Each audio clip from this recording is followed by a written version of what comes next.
Powerful, commanding, unstoppable. Silverado. Adventurous, fun, techie. Trailblazer. Stylish, nimble. Trax. Innovative, electric. Blazer EV. Lightning Round Champions. You've guessed all the right Chevy clues.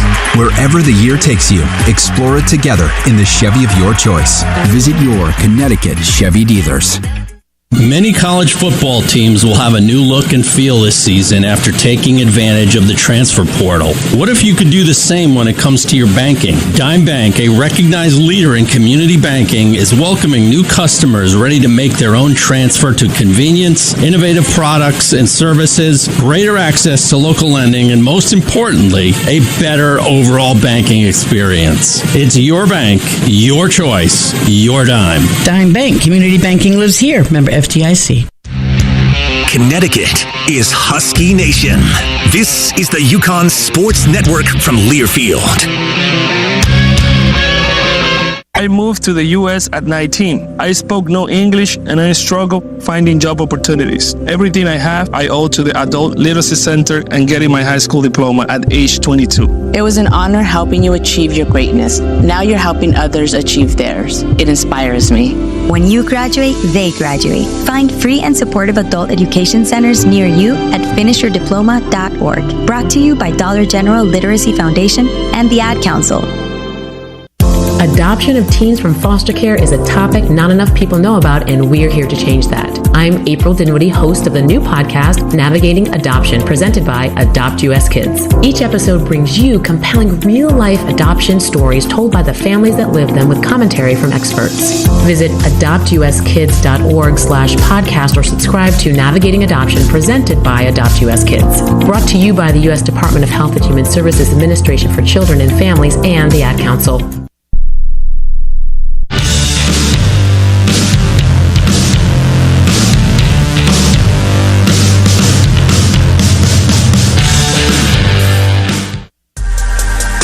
The countdown to tip-off continues with a check of scores from around the Big East and college basketball. Let's go inside the Learfield Network studios. The eyes of the college basketball world are on Storrs tonight in the top 5 showdown between number 3 UConn and 4th-ranked Arizona at Gampel Pavilion. Paul Roper with you in the Learfield Network studios previewing tonight's action in the Big East with 3 other games on tap. Starting with our game at 7 from Northwest Philly, Villanova squares off against LaSalle in a Big 5 matchup. The Cats have won 9 in a row against the Explorers dating back to 2013. Then at 7:30, the Dayton Flyers make their first trip to Milwaukee in 24 years to face Marquette. UD won last season's matchup in Dayton over the Golden Eagles by 22 points. And at 8 o'clock, Creighton hosts North Dakota in Omaha. In the top 25, another ranked matchup tips off in the Windy City at 9 o'clock. Number 8 Illinois clashes with 11th-ranked Alabama inside the United Center. We've got UConn and Arizona coming up at the top of the hour. Let's send it back to Storrs for tonight's Full Court Press with Mike Crispino. Joe Arruda with us, the Hartford Courant, the Full Court Press. Some news coming out here just before the tip that Tarris Reed will not be available for the Huskies tonight. What kind of a predicament does that put Dan Hurley in? I think it's really tough, especially with this opponent. You know, the front court that they have with Koa-P and Krivas, the 7-footer. I think that's going to be, they like to drive to the rim, and UConn's going to, the freshman's going to have a big test early on in his career. You've been to November college games before, but have you been to one like BYU in Boston on Saturday night? It was probably closest to either like St. John's at MSG in that tournament game, or maybe UConn at Kansas a couple years ago, which now that was their last top 5 matchup, and here we are again. So we'll see what the environment can get like in here. It was like an NCAA tournament game, wasn't it, Saturday? It definitely felt like it. It was intense down to the end. BYU did not want to let it go. Debanza really, was putting on a show at the end there. So, that environment was awesome. Silas Demery Jr., according to Dan Hurley, earned his stripes. Big shots, offensive rebound, free throw, steal. Is that what you expect from a point guard? Yeah, I think there was a sense of comfort that this team didn't have last year at that position, especially when that game got close late. He made the plays at the end, and I think, when the ball was in his hands, they were happy with what was going to come with it. I think defensively, he's got a tough matchup today with a guard in Jaden Bradley, who's been around in college basketball. I think there's a chance for that, backcourt to be a little aggressive and try to force some turnovers today and get the ball moving in transition. Crowd gathering the last couple of days around here. Is this the most significant UConn campus game in a while? Yeah, I mean, it's only the second time they've ever had a top 5 matchup on campus, well, in this building, since it opened. Since I've been here, it definitely is. It's only been 4 years for me, but yeah, I definitely think that the hype is up there. It feels kind of weird because it's so early in the season.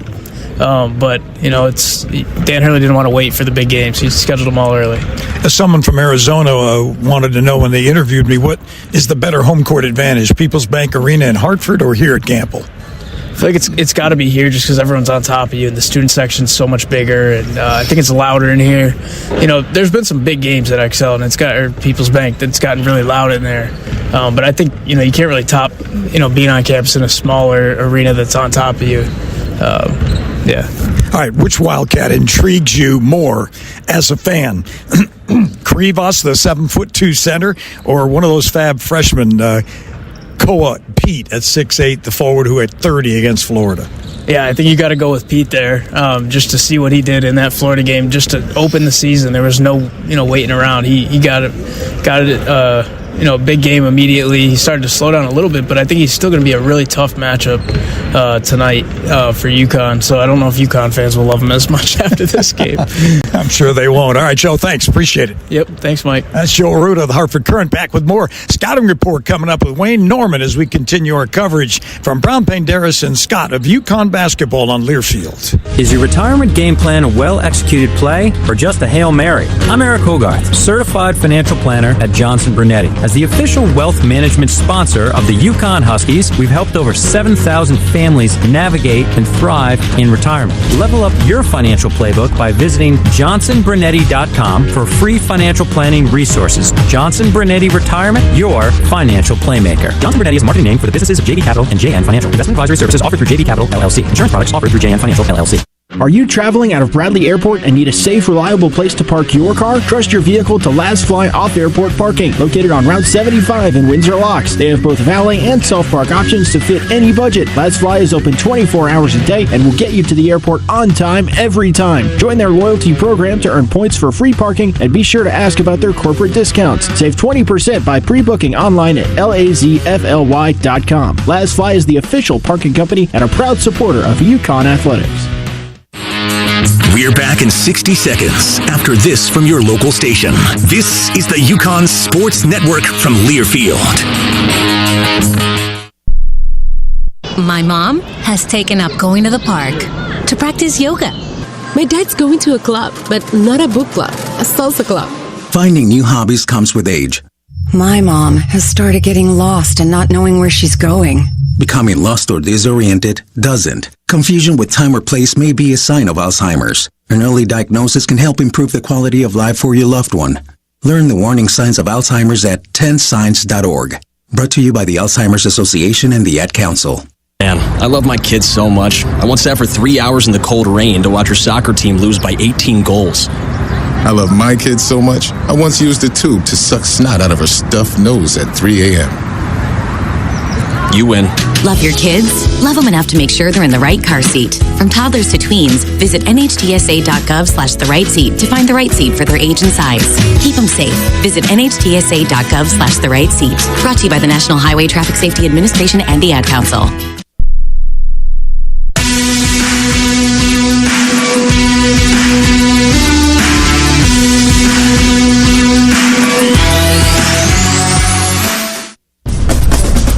It's time to take a closer look at today's opponent in the Scouting Report. Brought to you by Hart Auto Group. You gotta drive Hart. HartCars.com. Here's Wayne Norman. TJ Benson, Arizona assistant coach, getting ready for tonight's big game. And TJ, a lot of attention has been focused on UConn playing all these tough opponents early on, but your guys doing the same thing. Your third-ranked team in the first 5 games. Is that to toughen the team up for Big 12 play and beyond? Oh, yeah, 100%.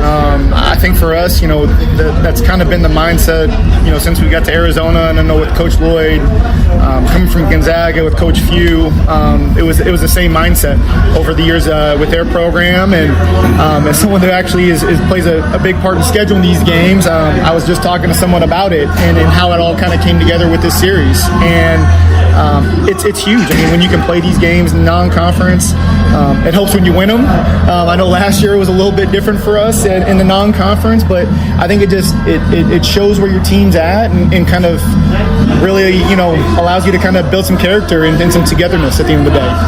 TJ, the big news tonight is the UConn's leading scorer and rebounder Tarris Reed out with an ankle injury. How will that change your game plan? Pounding the ball inside more now?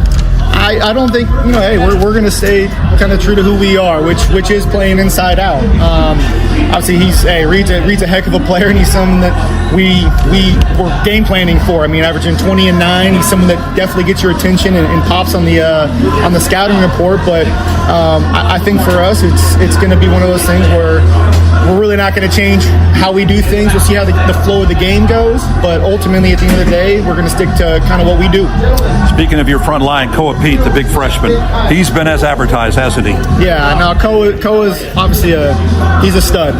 He's got to find a way, I think, hopefully to bounce back tonight. He didn't play great against UCLA, kind of got some foul trouble, some turnovers early in that one, but he's someone that just, he wants to work hard and wants to keep getting better, and tonight's going to be a great matchup. A first true road test for a lot of our freshmen, and you know what, I think those guys, it's something for them to kind of build on and obviously continue to get those experiences. Your opponents average 15.5 turnovers per game. A lot of pressure defense on the perimeter. How do you do it? I mean, I think it's just a mindset for us. I mean, that's something going into any, it doesn't matter if we're playing UConn or we're playing in Northern Arizona. We want to, get on the perimeter, pressure those guys, and obviously having, some size in the interior behind us, with Big Mo, who's done a great job so far protecting the paint. It allows our guys to be much more aggressive out on the perimeter. TJ, good to see you. We'll look for you next year out in Tucson. I appreciate it. Thanks, Wayne. TJ Benson, associate coach at the University of Arizona.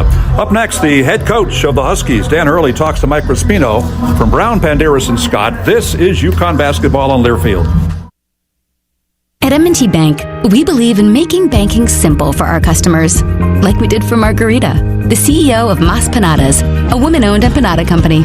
M&T has taken a significant weight off her shoulders with their tools, their support. I don't want to be worried about banking and worrying about my finances just not running smoothly. And if there's any snag, that I can just grab the phone and call and get help. See what banking together can do for you at mtb.com/together. Member FDIC. It's the Monaco Ford year-end sales event, and the deals are bigger than ever. Right now, get 0% for 60 months, 0 down, no payments for 90 days, available on most Ford models. That's right. Drive today, pay later, and experience 90 days free of the latest Ford technology with Ford Blue Cruise. Shop our wide selections of F-150s, Super Duties, and SUVs online or in person in Glastonbury or Niantic. Our team is guaranteed to help you find the perfect Ford. Don't wait. These year-end deals won't last long, so visit us today or shop online at monacoford.com. We bleed blue. This is the UConn Sports Network from Learfield.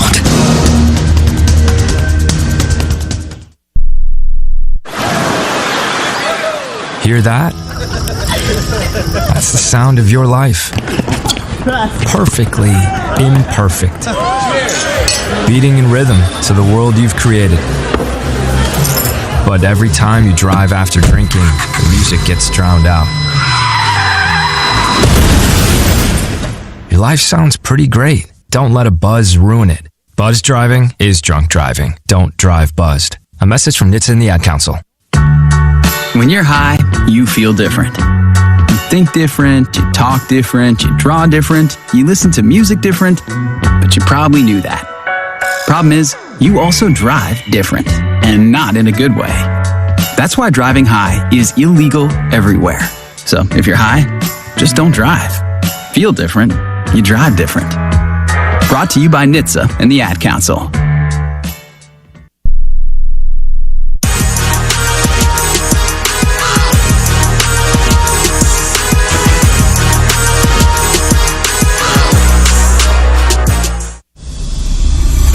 It's time to check in with UConn head coach Dan Hurley. Brought to you by Orthopedic Associates of Hartford. Make your move. Live your life. Connect with the top orthopedic specialists at oahct.com. With the coach, here's Mike Crispino. Coach, let's start at the top. You're going to be shorthanded tonight. What are you going to do about no Tarris Reed? And you haven't had Braylon Mullins all year. Yeah, It's just that next game. It's a big game. It's a tough opponent because of their front court.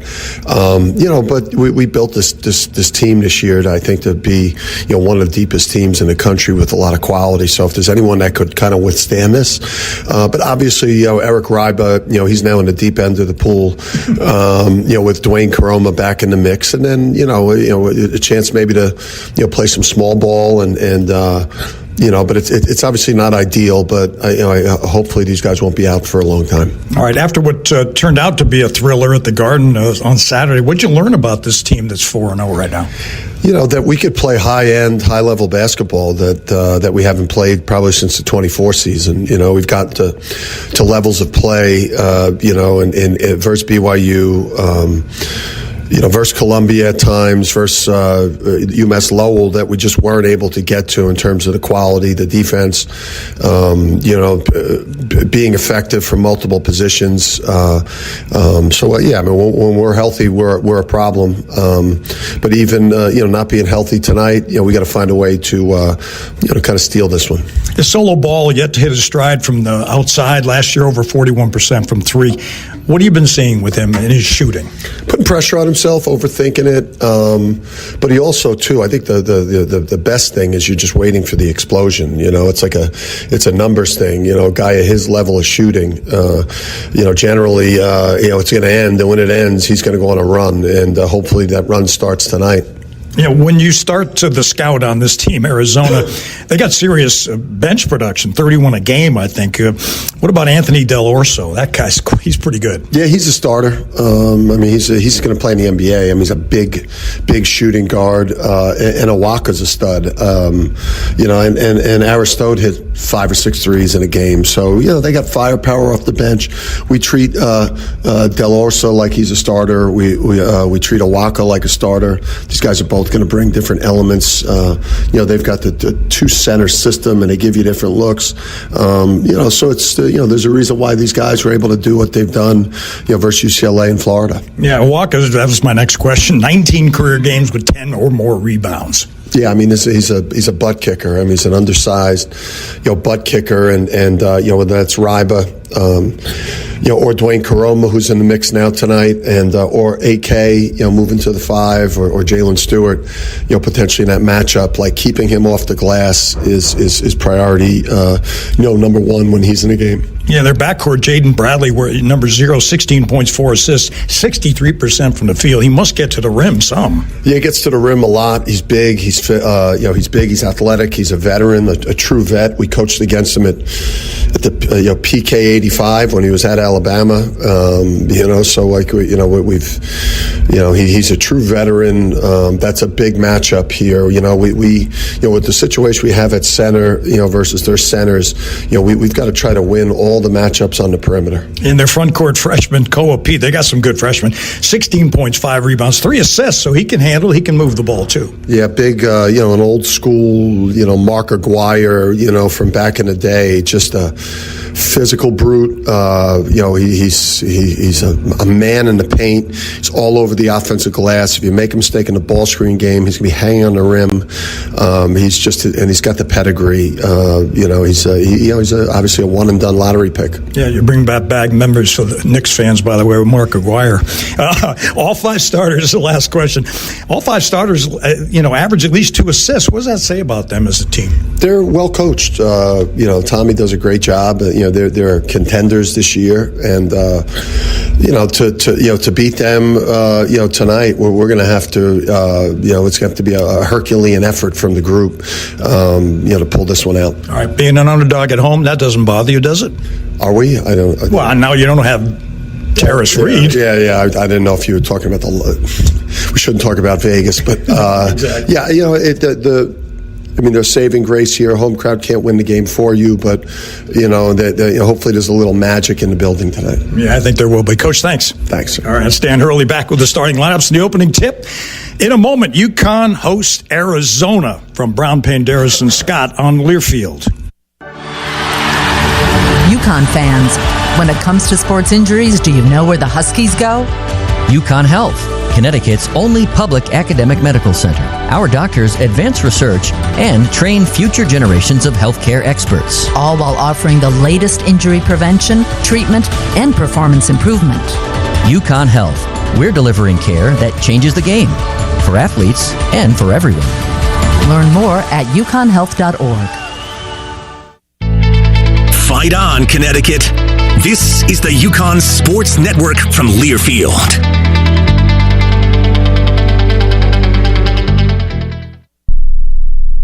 I'm Chris Jakimick. I served in the United States Air Force and I deployed 3 times. Being a veteran, it's interwoven into your DNA. It is really the absence of the connection and the purpose that can really drive a lot of veterans to some negative thoughts. For those who are in a suicidal crisis, the window of time to save somebody's life is very short. Our duty is to protect ourselves and protect our families. And one way you can do that is store your weapons safely. Store all your guns securely. Help stop suicide. Brought to you by End Family Fire and the Ad Council. This message is for Karina, our mom who finished her high school diploma at age 28. Hi Mom, it's Emmettith and Nicholas. Congratulations on getting your diploma. You worked so hard and have taught us so much. We love you. When you graduate, they graduate. Finish your high school diploma for you and for them. Visit finishyourdiploma.org to find free and supportive adult education centers near you. Brought to you by the Dollar General Literacy Foundation and the Ad Council.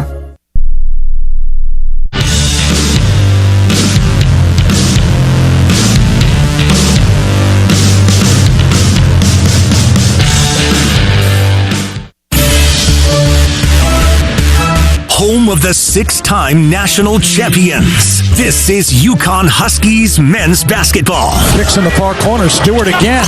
And Stewie's got 3 of them. 3 triples by Stewart. Play-by-play coverage of today's game is sponsored by Lasfly Airport Parking. We've got lots to offer. Lippincott Van Lines, the definition of moving excellence. M&T Bank, proud to be the official bank of the UConn Huskies and a leader in small business loans in Connecticut. SeatGeek. SeatGeek is the official fan-to-fan ticket marketplace of UConn basketball. Find tickets to UConn games and more. SeatGeek. UConn Health, delivering care that changes the game for Husky athletes and for everyone. Xerox, delivering top-tier workplace tech solutions from advanced printers to automating your workflows to IT solutions. Visit us at xerox.com/UConn. And by WFSB. Trust Connecticut's largest, most experienced team of meteorologists. The First Alert Weather Team. Only on Channel 3 Eyewitness News. Gives to Caravan. Caravan sets and fires a 3. Bang! He got it! Oh! Alex the Great! We're minutes away from tip-off. Let's go to our Connecticut Chevy dealers broadcast location. Alongside Wayne Norman, here's Mike Crispino. From Gamble Pavilion, jam-packed with 10,244 on hand. It's number 3 UConn and number 4 Arizona. The starting lineups for the Arizona Wildcats, coached by Tommy Lloyd in his 5th year there. Lloyd with a tremendous record at the school coming in. He starts Jaden Bradley, senior guard, 6'3", 200, Rochester, New York, transferred from Alabama. Braden Burries, freshman guard, 6'4", 190, San Bernardino, California. Ivan Harchenkov, a freshman forward, 6'7", 230, Munich, Germany. Koa Pete, freshman forward, 6'8", 235, Chandler, Arizona. And Motiejas Krivas, junior center, 7'2", 260 from Lithuania. For UConn and Dan Hurley, both teams are 4-0. The Huskies start solo ball. The junior guard, 6'4", 200, Leesburg, Virginia. Silas Demry Jr., junior guard, 6'4", 195, Raleigh, North Carolina. Transfer from Georgia. Jalen Stewart, junior forward, 6'7", 225, Seattle, Washington. Alex Caravan, redshirt senior forward, 6'8", 230, Southborough, Mass. Eric Ryba, Hanover, Germany, a freshman center at 7'1", 260. The officials, John Gaffney, Ron Groover, Kip Kissinger. We'll have the opening tip coming up in just a moment from Brown, Penderas, and Scott, and some more X's and O's from Wayne Norman. This is UConn men's basketball on Learfield. Listen closely. Did you hear that? That's the sound of employees being productive. They're so efficient because they partnered with Xerox to manage workplace technology. From advanced printers to automating your workflows to IT solutions, our local experts ensure your business runs smoothly. Visit us at Xerox.com/UCONN. Xerox. We make work work. Planning a move? Let Lippincott Van Lines, the official mover of the UConn Huskies, take the worry and stress out of your relocation. Whether you're moving across the country, across the world, or just across the street, Lippincott Van Lines will handle your packing, moving, and storage needs with the care and quality they deserve. If the UConn Huskies football team can trust Lippincott to get their gear to the field on time, you can trust them to get your items where they need to be. Call Lippincott Van Lines today for a free estimate at 800-245-8563. Is your retirement game plan a well-executed play or just a Hail Mary? I'm Eric Hogarth, certified financial planner at Johnson Brunetti. As the official wealth management sponsor of the UConn Huskies, we've helped over 7,000 families navigate and thrive in retirement. Level up your financial playbook by visiting johnsonbrunetti.com for free financial planning resources. Johnson Brunetti Retirement, your financial playmaker. Johnson Brunetti is a marketing name for the businesses of JV Capital and JN Financial. Investment advisory services offered through JV Capital, LLC. Insurance products offered through JN Financial, LLC. This is UConn men's basketball. Now back to our Connecticut Chevy Dealers broadcast location. Arizona was 24-13 last year, got to the NCAA Sweet 16. They lost 3 starters from that team, but reloaded with 2 outstanding freshmen, 6'8" Koa Pete and 6'4" Braden Burries, both McDonald's All-Americans. They feature great size on the front line, which will be an even bigger issue for UConn tonight with Tarris Reed Jr. out with an ankle injury. And they get a lot of production from their bench. Arizona was picked 4th in the Big 12 polls. Keys for UConn tonight with Reed out. Number 1, avoid frontline foul trouble. That'll be a challenge. Ball screen and paint defense must be elite. Number 2, rebound. Arizona's a great rebounding team. Who picks up the slack for UConn? Number 3, three-point defense. Arizona shot 40% from three-point range in his first 4 games. That includes transition threes. Number 4, take care of the ball. Arizona's opponents average a whopping 15.5 turnovers per game. Number 5, transition defense. The Wildcats run after rebounds and turnovers. And number 6, offensive execution. Don't take bad shots. The keys of the game brought to you by Sullivan Automotive Group, where Braylon Mullins shops. Drive like a champion with Sullivan Automotive. 8 brands and 4 locations in Torrington and Avon. Online at sullivanautomotive.com. Let's pause 10 seconds for station identification. You're listening to UConn men's basketball on Learfield, presented by Brown, Panderas, and Scott.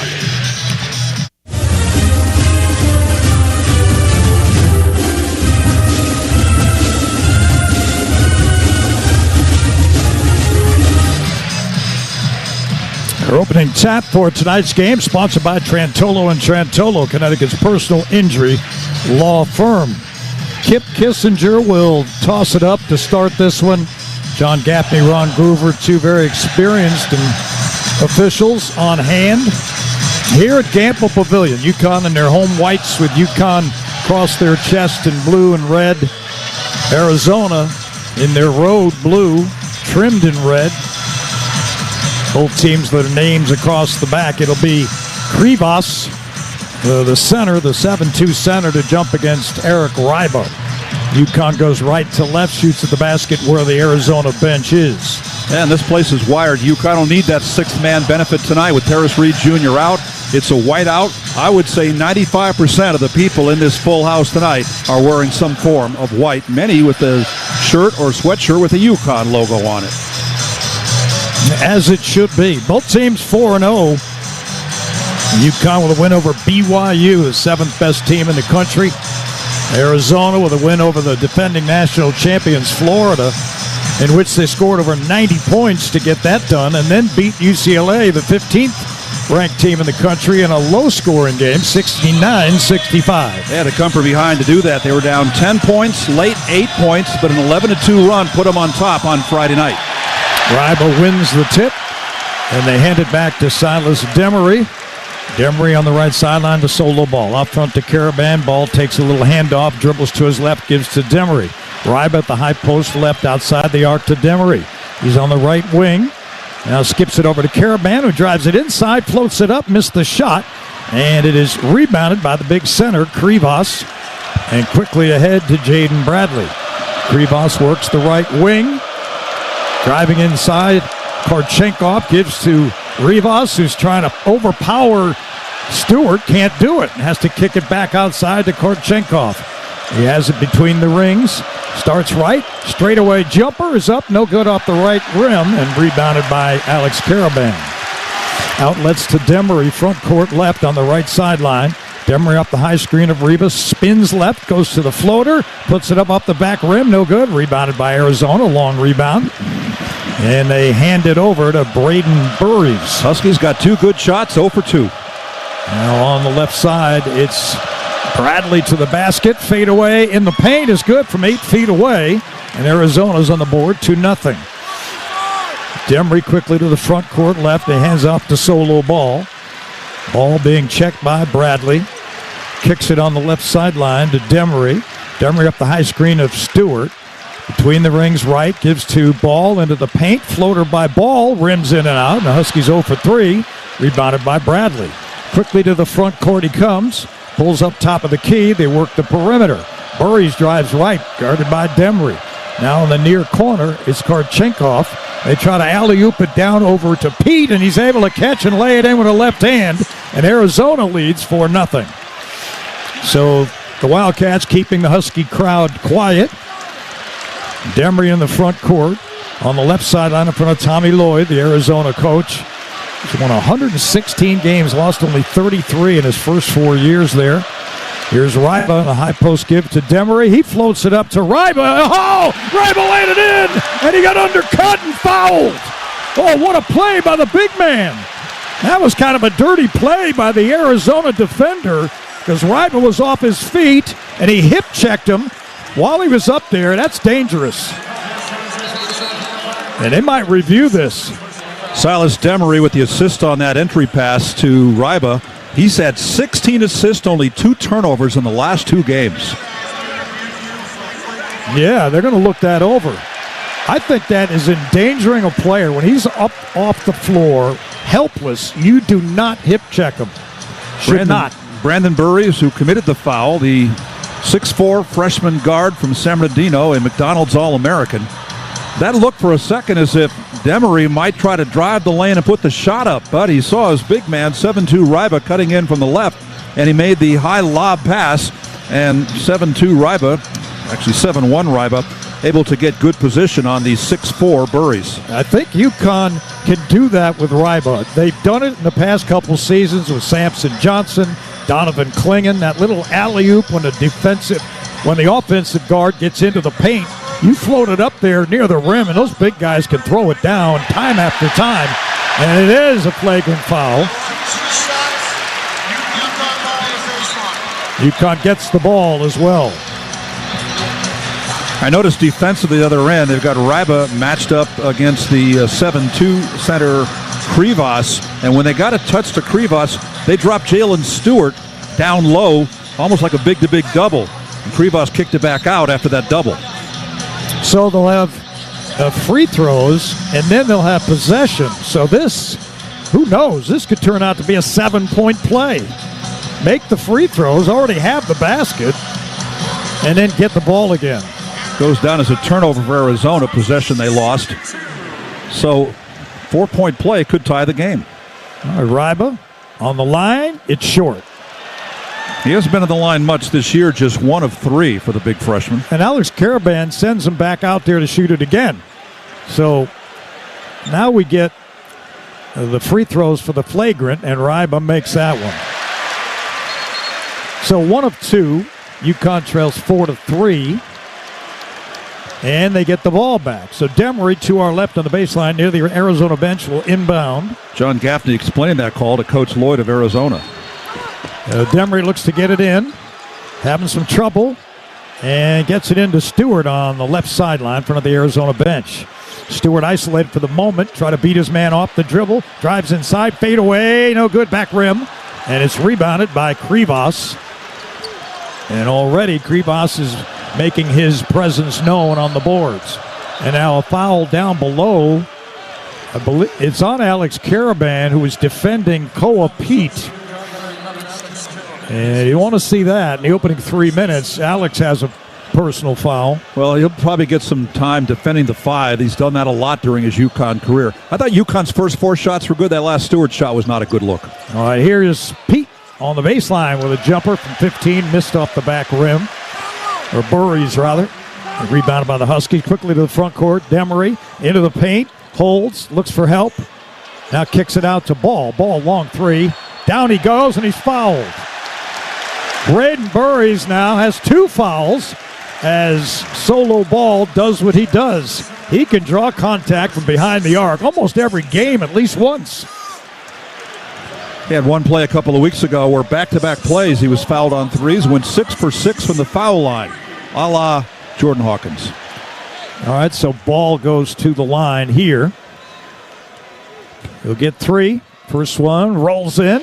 He's now 20 for 23 on the season, and he's tied it up at 4. You talked with Dan Hurley about how explosive the Arizona bench is, and they're bringing Anthony Del Orso off the bench once this free throw situation is over. He was their leading scorer, 20 in the comfort behind win against UCLA on Friday night. A transfer from Campbell down in North Carolina, so it's amazing how guys from these mid-major schools make the jump to the highest level of college basketball and are successful, and Anthony Del Orso is one of those guys. All right, Ball gets all 3 of them, and UConn gets a lead. First time in the game, 6-4 now.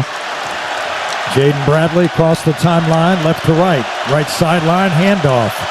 They work the perimeter to Del Orso, spins up the screen. Pick and roll, Pete attacks Ryba, and he's able to draw contact, and Ryba has drawn a foul. So Pete is a very smart freshman player. He drove right into Ryba and got him to foul him, and that's the first on Eric. He's an Arizona guy from Chandler, Arizona. So Wildcats will inbound the ball to our right on the baseline, across from the UConn bench. They get it in to Del Orso. Now he deals to Krivas, who attacks down low, and he's able to bank it in on a reverse to tie the game at 6. Ryba came out to hedge on the perimeter, and they beat him inside when his man got loose. Now Demery hands to Ball on the right sideline. Now Stewart out front. Back to Demery on the right wing, being hounded by Del Orso, holding him. Now he gets to the Caravan, who drives to the paint, all the way to the basket, nowhere to go, and he threw it away. Bradley has it, running the full court. He puts up a shot, and there's contact, and a foul is called. Bradley sold it well, fell to the ground, and he'll get 2 free throws. Bad pass by Alex that time. Actually, probably should have taken a shot. He was in the paint, but did not do it. Dan Hurley said one reason that 20-point lead was cut down to 2 on Saturday against BYU was too many fouls in the second half, and already we're off to a bad start as far as the fouls are concerned. Bradley's free throw goes in and out, though. Score remains 6-6. Bradley played against UConn back in 2022 in Portland when he played for Alabama. He had 12 points, 2 rebounds, and 4 assists. He also faced Alabama in the Final Four a couple of years ago, but he didn't play in that game. 1 of 2 for Bradley, 7-6 lead for Arizona.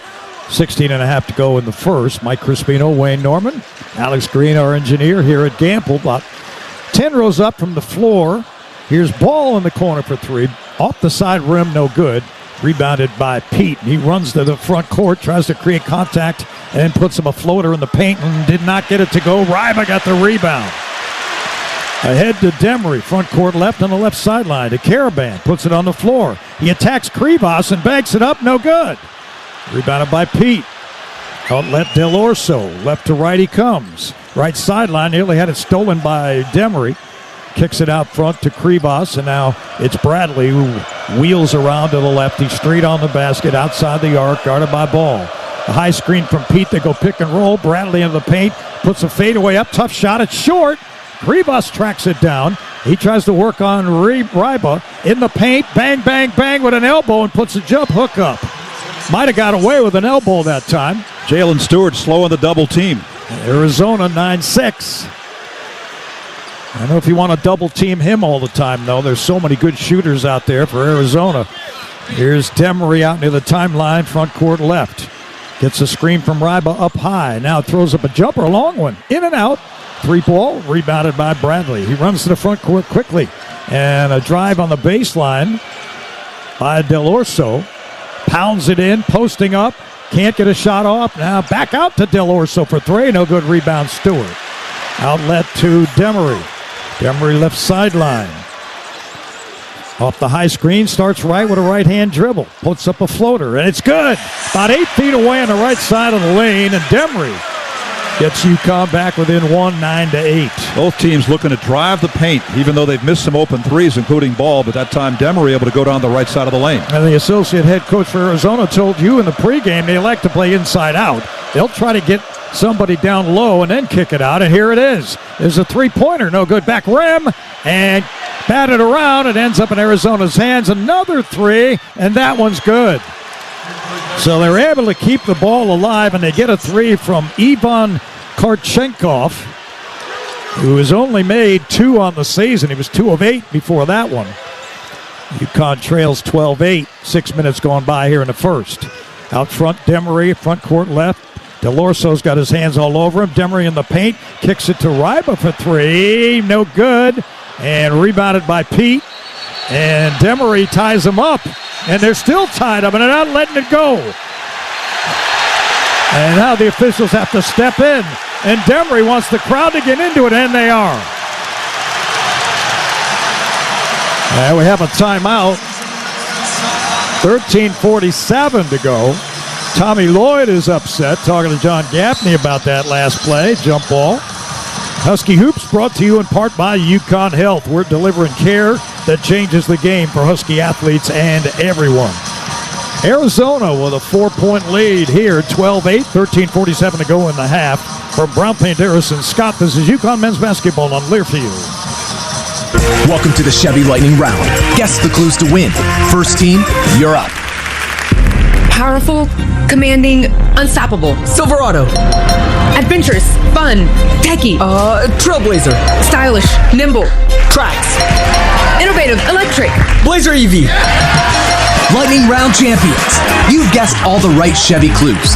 Wherever the year takes you, explore it together in the Chevy of your choice. Visit your Connecticut Chevy dealers. At M&T Bank, we're continuously working to provide value to our customers. Like Lou, the CEO of UFOS, a revolutionary footwear brand. I think the thing I like most about working with M&T Bank is knowing they care. They sincerely care about us as a company. It's not just about the business transaction. They personally care about our business and our success and would make decisions that go above and beyond to achieve that. See what banking together can do for you at mtb.com/together. Member FDIC. Hey, Husky fans! It's college basketball season, and SeatGeek is the official ticket marketplace of Alley Oops. SeatGeek makes it easy to find tickets so you can be a part of all the courtside action this season. Whether you're buying or selling tickets to UConn basketball games or to any other live event in your area, SeatGeek is the place to do it. SeatGeek is the official fan-to-fan ticket marketplace of the UConn Huskies. Let's go Huskies! SeatGeek. The UConn Huskies are on the air. Now back to our Connecticut Chevy Dealers broadcast location. Listen during our broadcast for our Dime of the Game presented by Dime Bank. Community banking lives here. Well, the one stat that jumps off the page at me early on is rebounding. You already know that Arizona is an outstanding rebounding team. In their first 4 games this year, 2 against top 20 opponents, they've out-rebounded their opponents by 8 per game. Well, here in this one, 10-4. No Tarris Reed. They've been able to really get on the glass. They've shot the ball fairly well, 5 for 11. They've got 2 offensive rebounds and 5 second-chance points. They got a 3 off of one of those as well. Interesting to see the UConn freshman Eric Ryba launching a 3. He hadn't taken one in the first 4 games or the exhibitions this year, but he was left wide open on the left side. He let it go, but he missed that shot. UConn 0 for 3 from three-point range and 2 for 10 overall from the floor. Koa Pete averages 5 rebounds a game in his team's first 4 games. He's got 4 rebounds already. Part of that 10-4 advantage by Arizona. Dwayne Aristode comes in, freshman forward, another one of their freshmen. They got 4 really good ones. He is a 6'8 forward. Now Arizona front court right. Del Orso gives to Pete, steps into a jumper and hits. A little elbow jumper by Pete. He looks good early. And Arizona has a 6-point lead, 14-8. Here's Ball. Kicks it left to Malachi Smith, who just came in the game, guarded by Del Orso, screened by Caravan. He moves to his right, now along the right sideline, deals to Ball, who turns and fires a three and knocks it down. So Solo Ball gets UConn back within 3, 14-11. Good to see that. Arizona quickly to the front court right. Del Orso, guarded by Ross. Off the high screen, he's in the left wing, and he's guarded by Caravan on a switch. Now Dwayne Aristo looks to kick it right, and he does to Bradley. Down low to Koa Pete, guarded by Carmona. They want to deal it down to Pete again. They double him. Back to Bradley. Drives inside and loops it up and missed the shot, and the ball knocked out of bounds off of Arizona.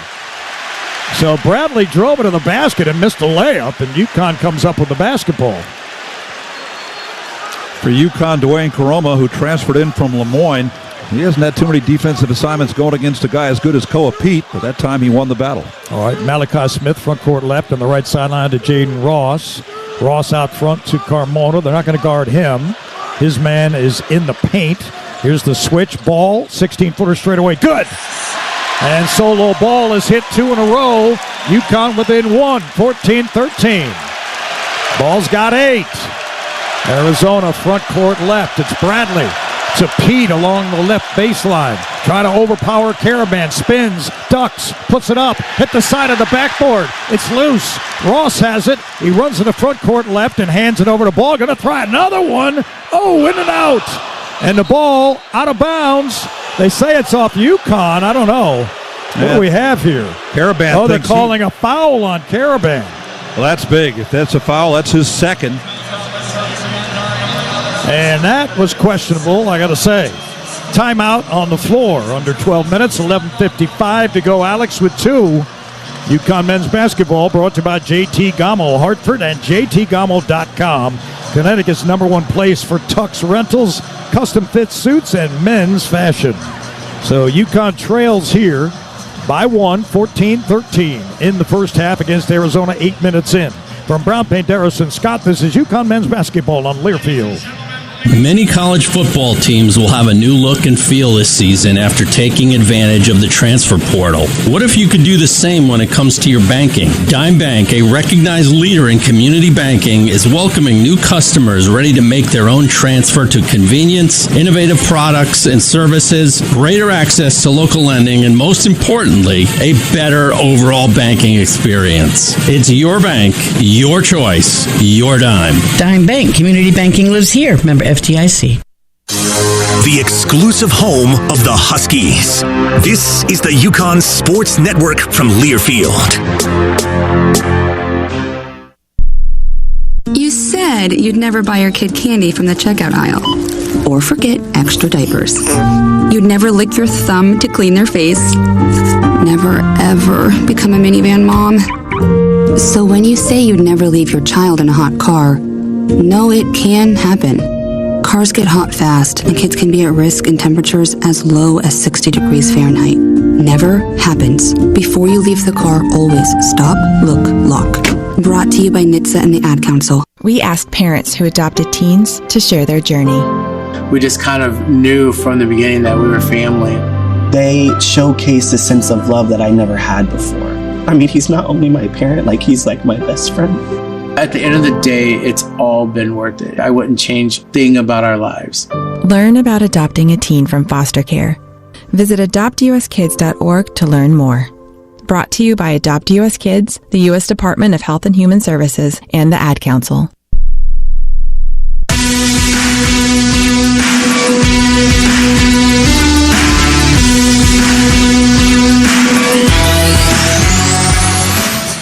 Friday night, UConn women and Michigan Wolverines collide in the top 15 matchup at the Hall of Fame Women's Showcase at Mohegan Sun Arena. Bob Joyce, Deb Fisk, I have the call beginning at 7:30 here along the UConn Sports Network, the Varsity Network app, and the VarsityNetwork.com. Michigan ranked number 6, and last night they dropped 120 points on Binghamton. I think it was 120 to 50 or 60, something like that. So that'll be two good teams tangling on Friday night when top-ranked UConn against number 6 Michigan.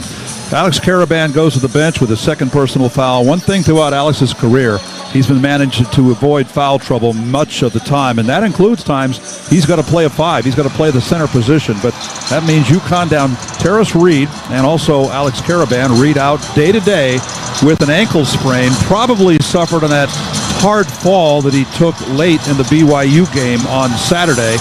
I mean, day-to-day means he could come back and play on Sunday against Bryant, but that's a big loss for UConn, which honored Donyell Marshall during this last time out as number 42 came out, and the crowd gave a standing ovation.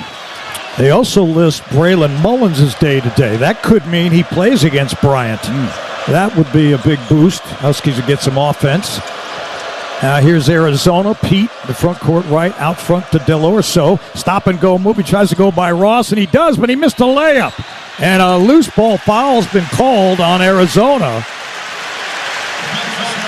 Tobey Awaka, the senior forward, is called for the foul, so UConn gets the ball back. They've got some size and some beef inside. Awaka is 6'9", 250 out of Hyde Park, New York. 3 team fouls on Arizona, 4 on UConn. Ball on the right sideline, out front to Malachi Smith. Malachi guarded by Bradley. On the high bounce to Karoma. He spins right, foul line extended, back out front to Ball. Ball in the paint, pull-up jumper, tough one's good. From 15 away, straight on for Ball, and UConn regains the lead, 15-14. He's got 10. 7-0 run, all by Ball. Here's Pete driving to the paint. The kick outside, Bradley for 3, and he hits it. And he looks over at the UConn bench with that steel-eyed stare as Arizona regains the lead 17-15. This is Smith on the right sideline to our left. Back to his left with a left-hand dribble. Guarded by Bradley, blows by Bradley, who holds him. Now he keeps the ball, drives baseline, and gives it up to Karoma, who cannot control it. Out of bounds it goes. And all 3 officials are looking up, and they don't know what they've got. What do we have here? Oh, they're calling it a held ball, and UConn gets the arrow here. It looked like it went off Karoma to me, but that's the way they're going to call it. So UConn gets a break. Coach Hurley, of course, wasn't happy with that call on Caravan. 2 guys chasing a loose ball over the left baseline, and I guess they're saying that Caravan used his body to knock the other guy out of the play. All right, Ball looking to get it in, and he does to Smith, barely top of the key. He drives to the paint. He dumps it to Karoma, and he got blocked by Krivas, but a foul is called. Well, Dwayne Karoma challenged the big man, and there wasn't much there. I'll tell you what, I think Huskies got another break there because Karoma got his shot blocked by Krivas, but a foul is called. Karoma from Iona and then Texas Arlington, and then last year at Lemoyne when he scored 13 points with 5 rebounds in UConn's lopsided win over Lemoyne. Getting some real big-time playing experience here in this game. Well, the left-hander missed the first free throw off the right side of the rim. UConn on the line, 4 of 6. He missed everything that time. Wow. Off the left side of the rim. And Ryba's going to come back in for Karoma. UConn still trails by 2. Bradley front court right, gives to Krivas out front. Now Del Orso spins to the right, being guarded by Karoma. Tries to attack him along the baseline, can't get the shot off. They work the perimeter with Bradley, starts to his left into the paint. Try to get an elbow jumper off, couldn't. They give it to Krivas. He's guarded by Karoma. Back out front, Del Orso. He can't get a shot off. Now they're down to 3. Now they're down to 2. Now they're down to 1. And they're not going to get a shot off. Well, that time Anthony Del Orso dribbled himself into a violation. He had about 8 seconds left to try to find a shot, and he just had a brain cramp and forgot about what the clock said, and he turns it over. A lot of that was the good defense on the perimeter by Malachi Smith. He just would not give them a clean look. All right, Ball comes out, Demery comes in, Karoma comes out, Ryba comes back in.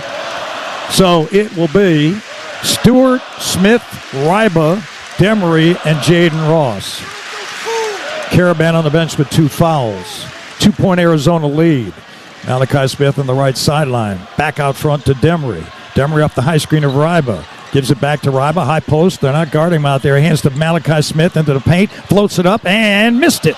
Rebound, Krivas. Outlet Bradley. Quickly top of the arc.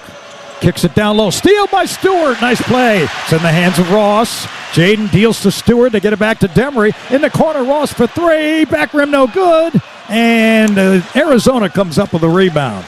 Nice play that time by Awaka. to save it. Good open look for Ross, who's 5 of his last 7 the last 2 games. Yeah, UConn 1 of 6 from 3. Here's Bradley to the basket over Stewart. He missed it. And a foul is called on Jalen Stewart, who was helping on the weak side. And that is the 15th foul on the Huskies. Yeah, Stewart got over there about a half step too late. That's going to put Bradley on the line. 8th meeting between the two schools. UConn leads the series 5-2. Solo Ball got his 1 minute of rest. He was sitting on the bench next to Alex Caravan, who will be on the bench probably a little longer here as he comes in for Smith. All right, Bradley now is 18 of 21 on the season from the free throw line, so he's a good free throw shooter. I think what Coach Hurley thinks is that the other players are struggling offensively now. You can't keep Solo on the bench too much longer. He's had the hot hand, 10 points. All right, Bradley makes 2 and the lead back to 4 for Arizona. UConn's largest lead was 6-4. That was early on in the first half. Front court left, it's Demery on the left sideline at the hash. Being guarded there closely by Burries. Gives to Ball. Ball now looking for Ryba to set him a high screen. He does. Ball into the paint. Kicks to Stewart. Long 3 by Stewie. Got it! Oh, man, was that long range. That's from Jim Calhoun way. A triple by Stewart. And the Huskies are back within 1. Quickly to the front court, Burries tries to attack Stewart. The ball stolen by Demery. And the outlet to Ross. Ross running the right wing. He wants to go to the basket. He tried to lay it up. It got deflected. It's loose. Down low ball gets it to Ryba. Ryba now kicks it to the cunning Demery, who got it back to him, and he got fouled. So Awaka stepped in, and he fouled Demery, and that is the 5th team foul on Arizona. Nice play defensively by the Huskies a moment ago, Jalen Stewart. That is 2 fouls on Tobe Awaka, the 6'9 senior forward. He got the block in the first fast break attempt as Ross was going for a dunk, but he had Awaka right in front of him, but the Huskies got the offensive rebound by Ball, and then that drew the second foul on Awaka. Awaka comes out, and Koa Pete comes back in. He inbounded to Ross. They work the perimeter. Demery, now Stewart on the right sideline. Ball looking to get a shot off. Good defense. He can't. Back to Stewart. Stewart pull up, medium range. Jumper good on the elbow from 16 away. Jay Stu is knocked down 2. 5 straight points, and UConn regains the lead, 20-19. Now the Cats. Front court right. Del Orso driving in on Ryba. Can't get a shot off. Fires it outside to Karchenkov. Stop and go, moving the paint. He lays it up and in. Nice move. Might have traveled. But Arizona gets the lead back 21-20. So UConn had a couple of brief leads, but Arizona has led most of the way here in the first half. With under 8 minutes to go, they're up by 1. Ball front court left between the rings. And hands to Stewart, gets it back. He's on the left wing outside the arc. Out front to Ryba. He thought about shooting. They want to give him that shot, but he won't do it. Now Stewart. He'll try a 3. And Stewie, front rim no good. Rebounded by Ross. Kick out. Demery, left sideline. Silas off the high screen of Ryba. Into the paint. Pull up. Tough shot. Got it. Right in the face of Krivas from 10 feet away. And UConn leads 22-21. Now Del Orso up a high screen, pick and roll to the basket. Can't get it off. Now he does, and he banks it in. Nice play by Anthony Del Orso. He averages 13 and a half, and he gives Arizona the lead back again, 23-22. 7 minutes to go in the first half.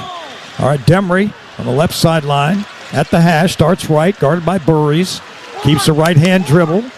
And as the ball stripped away from him, recovers on the left sideline. Starts to his right. Demery now fires out front the ball. Ball for 3. And down he goes. And what do we get here? A foul, I believe. Tommy Lloyd is upset, but I think Ball got hit. We're going to see when we come back here if that's a 3-shot foul. It could be. Anyway, UConn basketball action sponsored by Orthopedic Associates of Hartford. Make your move. Connect with the top orthopedic specialists at oahct.com. Arizona 23, UConn 22, 6:40 to go in the first from Brown, Penderas, and Scott. This is UConn men's basketball on Learfield. Mike Rowe here with a random fact. More than half of the homes that have basements in North America will experience water damage. It's true. Whether it's basement moisture, flooding, or bowing walls, do yourself a favor, call Groundworks. I spent some time working with these guys. They're the real deal. Their people are trained and certified to waterproof your basement and stabilize your walls.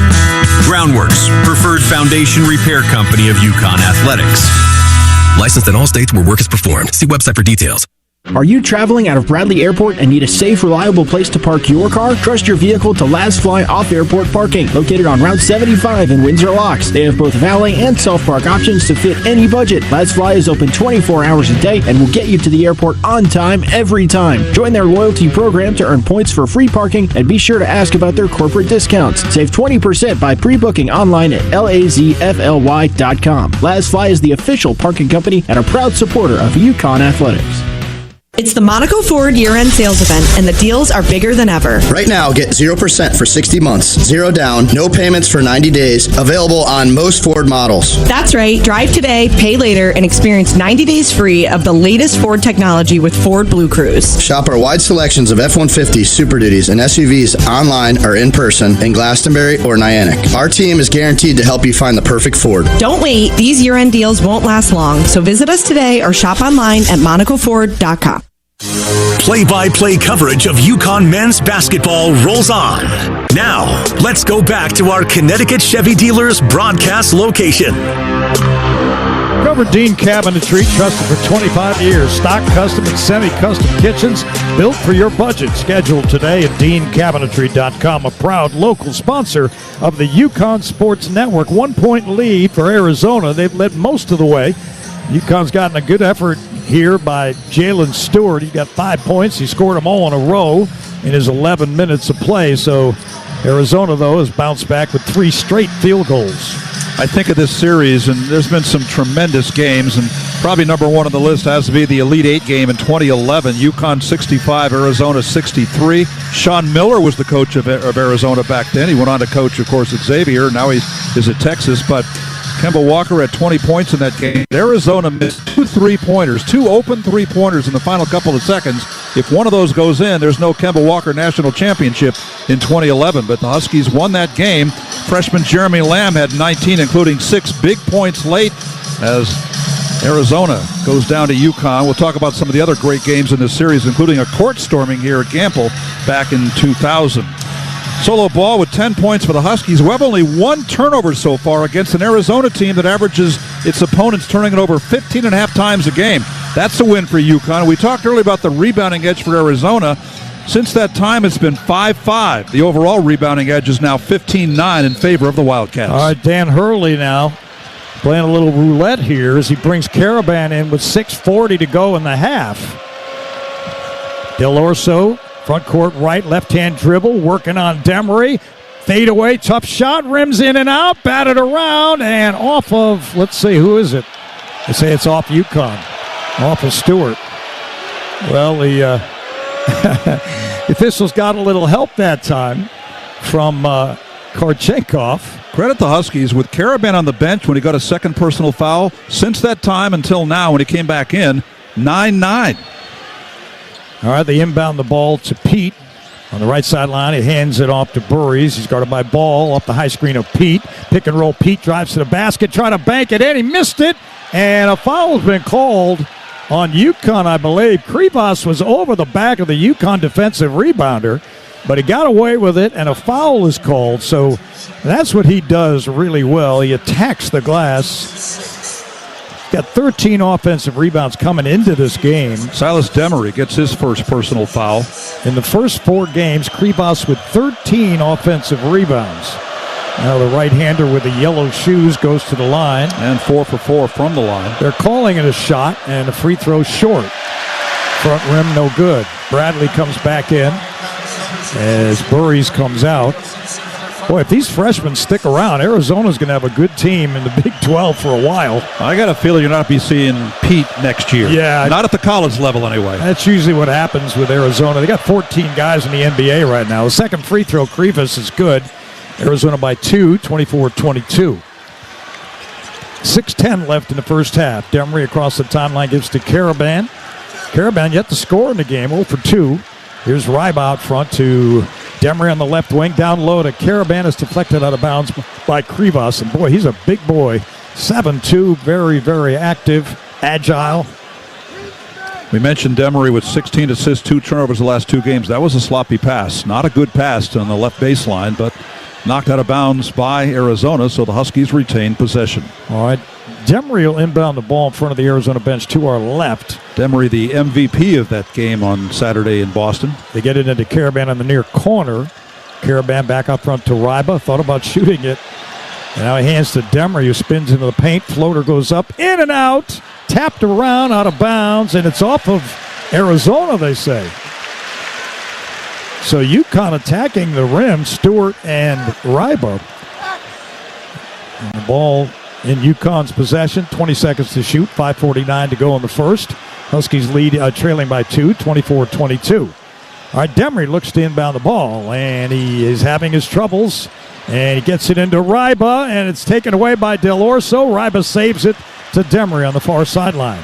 Demery drives into the paint, goes all the way to the basket, and the ball is blocked. He's on the floor, and here come the Wildcats. Del Orso kicks in the near corner. Korchenkov for 3, no good. Rebounded by Demery. Demery to the front court, top of the key. He attacks Del Orso, and a blocking call, and that was a good one. That's a tough call, 50-50. Kip Kissinger got it right.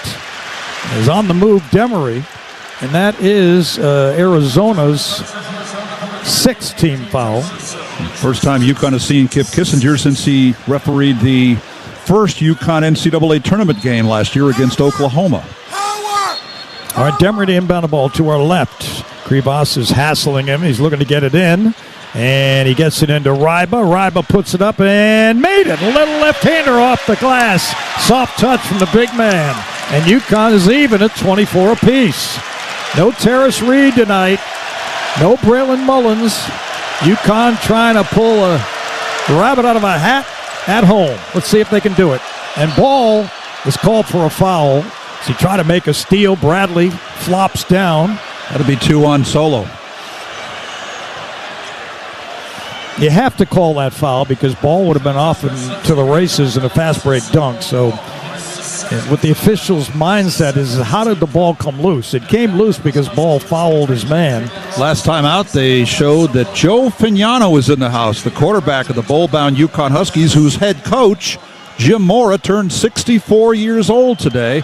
Skylar Bell told me yesterday that he is going to be at this game as well. He was at the game here last week as well. All right, Bradley on the line. That was the 7th team foul by UConn, so 1-1, he makes the first. I'll tell you what, I interviewed Skylar for our football pregame show on Saturday yesterday, and what a great interview he is. He has so much good stuff to say, as that'll be airing early on in our pregame show, 1:30 on Saturday from Boca Raton, Florida, FAU. Yeah, 3 o'clock kickoff. Here's Bradley's second one. It's good, and again, Arizona regains lead 26-24. Stewart looking to get it in to Ross, and he does. Jaden Ross, Jalen Stewart, Alex Caravan, Eric Ryba, and Silas Demery for UConn. Caravan high post right, back to the basket. Being whacked and hacked by the man defending him. Korchenkov, now Ryba on the left wing. Holds there, the high post, gets it to the cutting Demery, who gets it back to Ryba. Great pass, and he rocks the rim. That's our dime of the game, presented by Dime Bank. Community banking lives here. We're all even at 26. Team high 5th dunk of the year for Ryba. Here's Del Orso on the left wing. Bradley out front. Krivas. They go down low. Pete gets away with a push, and then he puts a shot up and in. And he's fouled. So just like that, Arizona has had the answer at least a half a dozen times. UConn getting the crowd into it, but unable to keep the momentum going. But Pete got away with one there. He shoved the defender to create space, then made a great shot, and now he gets a free throw too. And that's 2 fouls on Silas Demery. So Caravan, Ball, Demery all have 2 fouls. Aristode comes in. Dwayne Aristode, the freshman from the Netherlands, went to Brewster Academy in New York. Jeff Adrian from UConn came out of Brewster Academy, won the Final Four, Jeff did, with the Huskies in 2009. And Pete's free throw, good. And Arizona back up by 3 with 4.5 to go, 29-26 here in the first half. Mike Crispino, Wayne Norman, Alex Green, our engineer, at Gamble Pavilion as UConn tries to stay unbeaten at 4-0 against number 4 Arizona. Here's Jaden Ross on the right sideline, gives it up to Caravan. Caravan out front to Malachi Smith, being hounded by Bradley. A lot of hand checking behind the screen of Ryba. Malachi gives to Stewart deep in the corner for three, and Stewie knocks it down. A triple. UConn even again at 29. The Huskies aren't going away either. Bradley, front court, hands to Pete, top of the arc. Del Orso behind the screen of Pete, guarded by Ross. Out front to Krivas, right sideline Bradley. Ryba jumps out to guard him, and he's called for a foul. Trying to help out, and those are really bad fouls. You don't want your big man fouling outside the three-point line. He jumped out, made contact. I thought it was a clear foul, but that's 2 fouls on Ryba. All right, join the 2-foul club from Quality Outdoor Structures. There are a bunch of guys in that, by the way. From Quality Outdoor Structures to custom handcrafted furniture, Cloder Farms is your destination for home and yard. We're worth the ride. Route 83 in Ellington. So, UConn and Arizona tied at 29 with 3:44 to go here in the first half. Free throws coming from Brown, Penderas, and Scott. This is UConn men's basketball on Learfield. Power Station Events is the official production partner of the UConn Huskies, the ultimate one-stop source featuring audio, video, lighting, staging, talented DJs and musicians, photography and videography, stunning decor and florals, and much more. As we celebrate our 40th anniversary, we want to thank UConn Nation as we look forward to the next 40 years. Visit us at powerstationevents.com and let us help you plan your next awesome event. The Huskies live here. This is the UConn Sports Network from Learfield.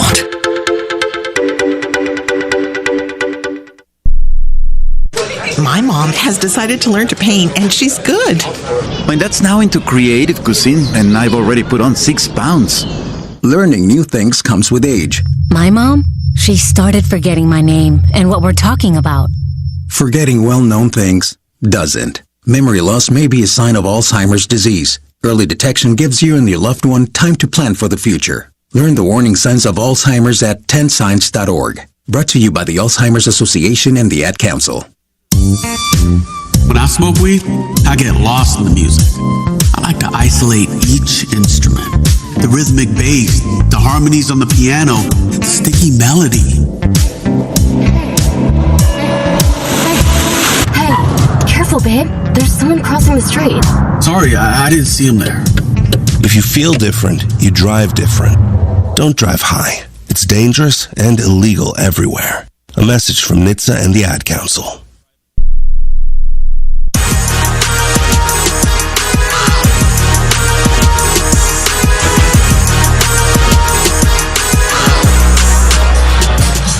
Champions choose Monaco Ford. Just ask Alex Caravan and Ashland Shade. Whether you're in Glastonbury or Niantic, Monaco Ford, the trusted choice for athletes and fans alike. Shop like a champion online anytime at MonacoFord.com. 29 apiece, UConn and Arizona here at Gamble Pavilion. Well, Huskies struggled offensively early, but Solo Ball got him going. He lit up 7 straight UConn points. He's got 10, but he's one of the 3 guys with 2 personal fouls. So I'd say these last 3:44 of the first half are critical, with Ryba, Caravan, and Ball all playing with 2 personal fouls. At least all have 2 personal fouls.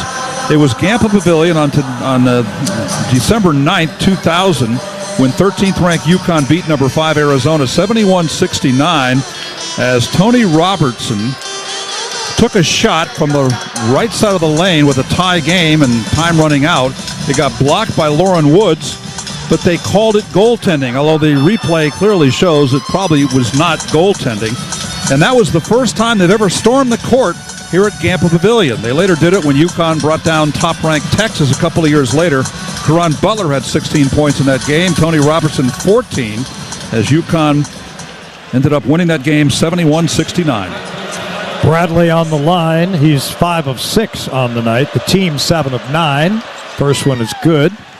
So UConn 9 team fouls, Arizona 6. Huskies will be in a bonus on the next foul. Bradley leads the way with 11. The only man from his team in double figures. UConn has Solo Ball with 10. Bradley's next one is up. And that one's good. And Arizona back up by 2, 31-29. Malachi Smith, Jalen Stewart, Jaden Ross, Dwayne Carmona, and Alex Caravan for the Huskies. Stewart out front to Caravan, being hounded out there by Awaka. on the left sideline to Malachi Smith. He's got Bradley in front of him. Now he starts to his right, top of the arc to Caravan, and a foul is called. What do we have? It's on Aristode as he ran around the screen. I think he grabbed the screener, Carmona, and he got whistled for it. It'll be 1-1. Huskies have 9 fouls. That's 7 fouls on Zona. So Caravan on the line. Well, right now, Alex is tied for 23rd all-time at UConn with Emeka Okafor, 1,426 points until now. Caravan makes the first, gets the second one, try to tie the game up. 3:25 to go. That's his first point of the game. Second one rolls out. Rebounded by Krivas. So a 1-point lead for Arizona. Caravan had been excellent from the free throw line this year. 9 of 10 coming in. Out front to Pete. They work in front court right to Delorso off a screen. Steps into a three. Back rim no good. Pete tried to track it down. He did. And stolen by Malachi Smith, and a foul called on Arizona. No, it's a backcourt. Okay. Good call by Ron Groover. Backcourt violation by Arizona. And UConn will have the ball down by 1. Arizona, 40% from three-point range, 5th in the nation. In this game, they're 2 for 7. All right, Malachi Smith will inbound across the court from us in the center court area. And Ross will inbound it now. They switch up. UConn on the night, just 41% from the field, 3 of 10, yet they trail by 1 here without Tarris Reed. So Pete got the offensive rebound, but came back court. Ross out front to Karoma on a handoff to Malachi Smith. He starts to his right, cut off by Bradley. Starts back to his left, outside the arc. The left wing, Karoma sets him a screen. Drives it into the paint. Stops, gives it on the cut down low to Ross. Back to Karoma. They throw it away. And Bradley has it. Running to the front court. He attacks Malachi Smith. Puts up a wild shot. It's banked up by Pete. And then he tips it in with his right hand. What a play. He's in another world right now. Koa Pete. Third chance basket. What an athletic move. UConn trailing by 3, 33-30. Here's Malachi Smith, guarded by Bradley. Gets it to Caravan. Caravan puts it on the floor, and he is fouled by Bradley. That's his first. So that puts Caravan on the line again, 1-1 here, with UConn down by 3. UConn being out-rebounded 22-11. And I'm sure that's going to be a point of instruction, contention, discussion at halftime. A lot of that came early. It was 10-4 at one point with about 6 minutes gone in the game. Huskies have been pretty close since that time. Caravan been on the floor with 2 personal fouls for the last 4 minutes, and he's a cerebral player. And that one rolls in and out the front end.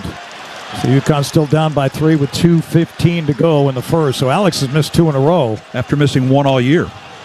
Here's Bradley between the rings, straight on the basket, front court right. He trips over it. Now he gets it back. He gives to Krivas, who deals for a 3 in the corner, no good. Krivas out jumps Karoma and then throw it away. He got the rebound. Dwayne Karoma is just getting manhandled in here. And that's where Tarris Reed being absent really hurts. It's got to be killing Tarris in a game like this against big men like that to be unable to play. UConn has the ball. Under 2 minutes to go, trailing by 3 in the first half. Ross, right sideline, out front to Karoma. Now Caravan, left wing. Malachi Smith, foul on extended left. Off the high screen of Stewart.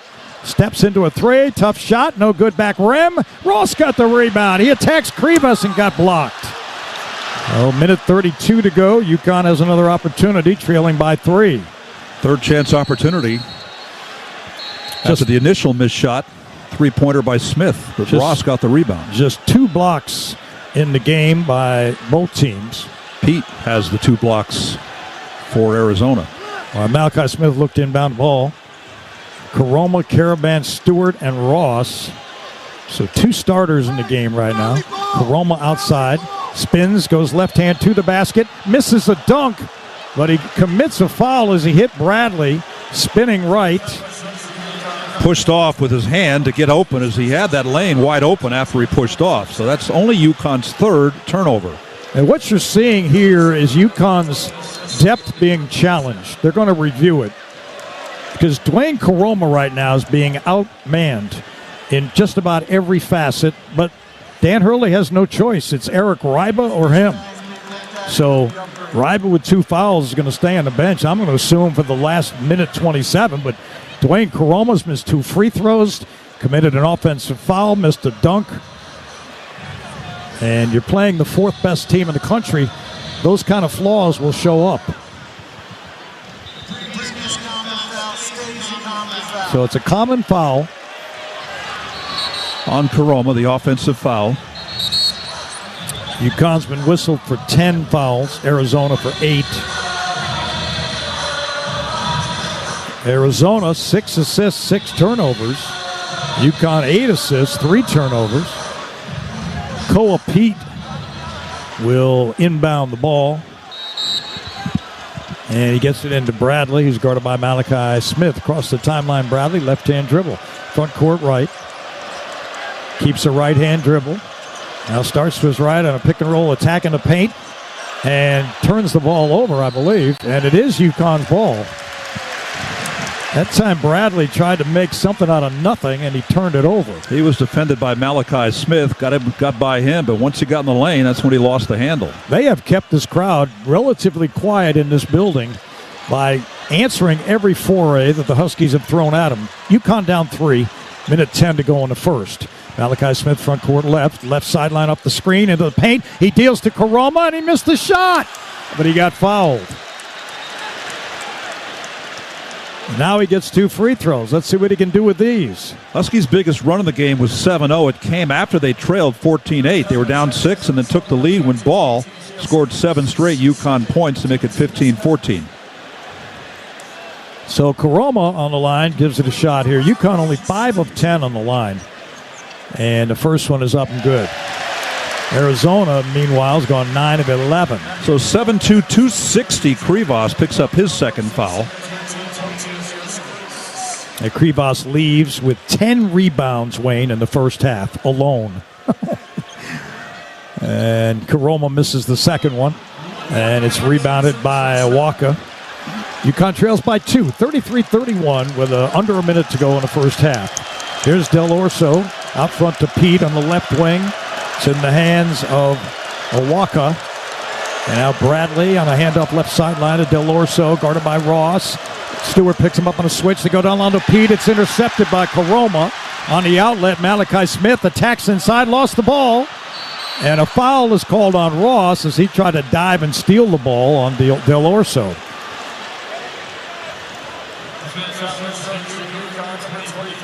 And that's going to be 2 free throws for Arizona. These are 2 teams that like to run, but so far there's been a total of 1 fast break point. That came after UConn got a fast break opportunity and Ross drew a foul. So UConn trailing by 2 here with 33 seconds to go in the half. And we're going to get a timeout, I believe, by Arizona. UConn will talk it over as well. Huskies 38% from the field in the first half. Only 3 threes, and they only trail by 2. Arizona's shooting now down to 41%. They're 2 of 8 from 3. And making that even more remarkable is that 25-13 rebounding edge for Arizona. Well, UConn's second half has 4 men with 2 fouls. They are going to have to take care of defense without fouling. They can't afford to have solo ball off the floor for multiple minutes. Or Alex Caravan either. Or Silas Demery. Or Eric Ryba. All 4 guys have 2 fouls. So Arizona sends out Korchenkov, Ivan, along with Dwayne Aristode. And Del Orso will go to the line.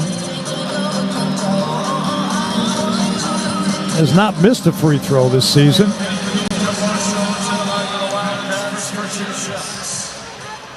In fact, was 9 of 20 from 3 coming into the game. They're a good free throw shooting team, 78% tops in the Big 12.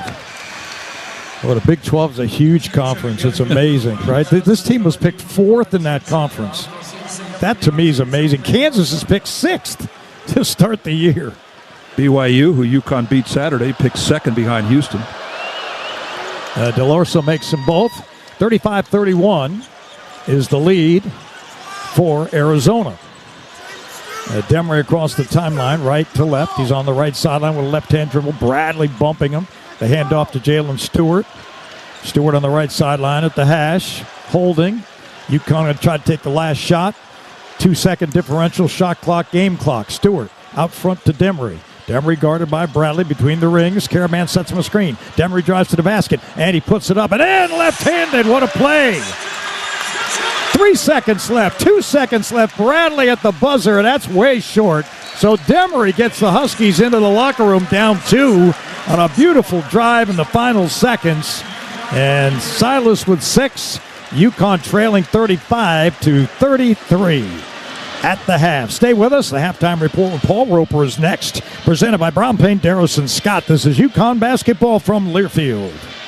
When you start your day, be ready with Eyewitness News. Ready with your first alert to weather changes so the whole family's prepared. Ready for breaking news to keep your family safe. Ready with a clear look at delays and the best way around them. All so you're ready to start your day. From overnight breaking news to first alert weather and traffic, together every 10 minutes. Be morning ready with Caitlin Nuclo, Tracy McCain, Scott Haney, and Caitlin Francis. Eyewitness News this morning, weekdays 4:30 to 7 on Channel 3. For comprehensive coverage of college basketball, tune to Sirius XM College Sports Radio Channel 84 in the car and on the Sirius XM app. For the win! Got it! Let's go! Sirius XM is the home of your favorite team and conference, including live games, plus interviews and analysis. He's got it! So cheer along with the Sirius XM app and listen to your favorite team anywhere. Get a free trial at SiriusXM.com/College Sports Radio 2025. Planning a move? Let Lippincott Van Lines, the official mover of the UConn Huskies, take the worry and stress out of your relocation. Whether you're moving across the country, across the world, or just across the street, Lippincott Van Lines will handle your packing, moving, and storage needs with the care and quality they deserve. If the UConn Huskies football team can trust Lippincott to get their gear to the field on time, you can trust them to get your items where they need to be. Call Lippincott Van Lines today for a free estimate at 800-245-8563. Which schools will take home the prestigious Learfield Directors Cup for the top college athletic programs for the 2025-26 college athletic season? Check out the criteria and follow the year-long standings of your favorite team at L Directors Cup on the X platform or online at thedirectorscup.com. Trophies will be awarded in June 2026 to the winning institutions in all college sports divisions. The Learfield Directors Cup, powered by NACDA, the crowning achievement in college athletics.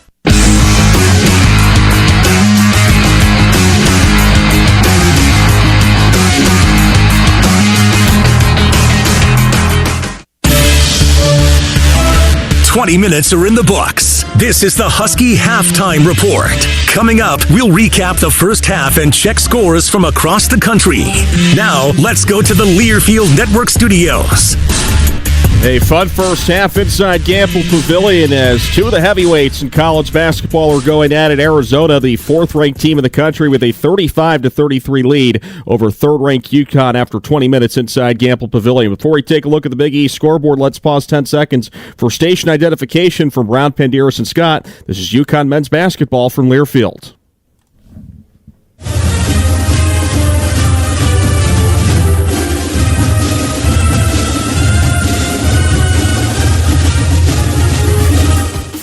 Paul Roper with you in our Learfield Network studios. UConn trails Arizona 35-33 as we take a look at the rest of the Big East scoreboard. Also at halftime in Northwest Philly, Villanova taking on LaSalle. The Cats with a 37-28 lead, 11 points at the break for Matt Hodge to lead the way for Villanova. In Milwaukee, they're taking on the Dayton Flyers, and the Flyers out of the A-10 so far doing a number on Marquette. They limited the Golden Eagles to 11 points midway through the first half, and UD leads at 21-11 over Marquette with 9:20 left to play in the first half in Milwaukee.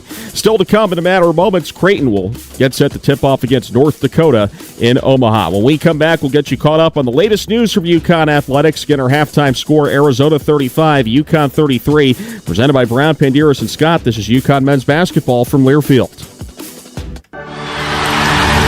UConn fans, when it comes to sports injuries, do you know where the Huskies go?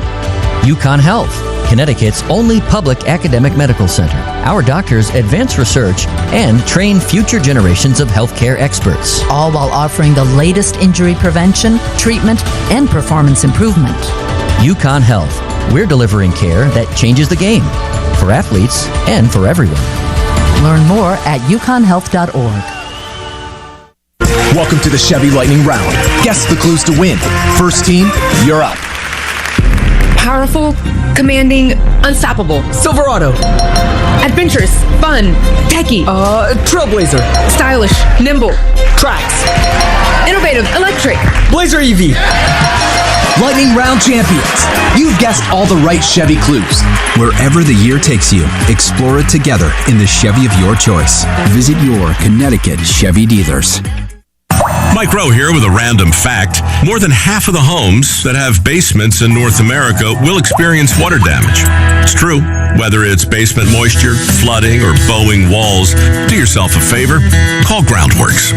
I spent some time working with these guys. They're the real deal. Their people are trained and certified to waterproof your basement and stabilize your walls. Groundworks, preferred foundation repair company of UConn Athletics. Licensed in all states where work is performed. See website for details.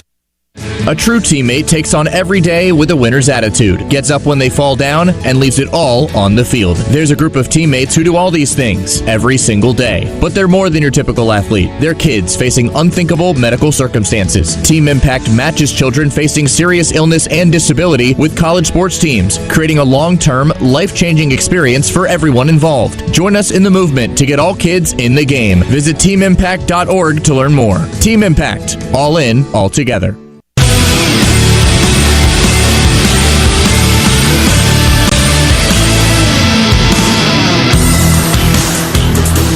Halftime continues with Arizona leading UConn 35-33 in a game that has seen 5 ties and 8 lead changes through the first 20 minutes. Wayne Norman will bring you the rest of the stats in just a moment as our Husky halftime report continues with a look at UConn athletics.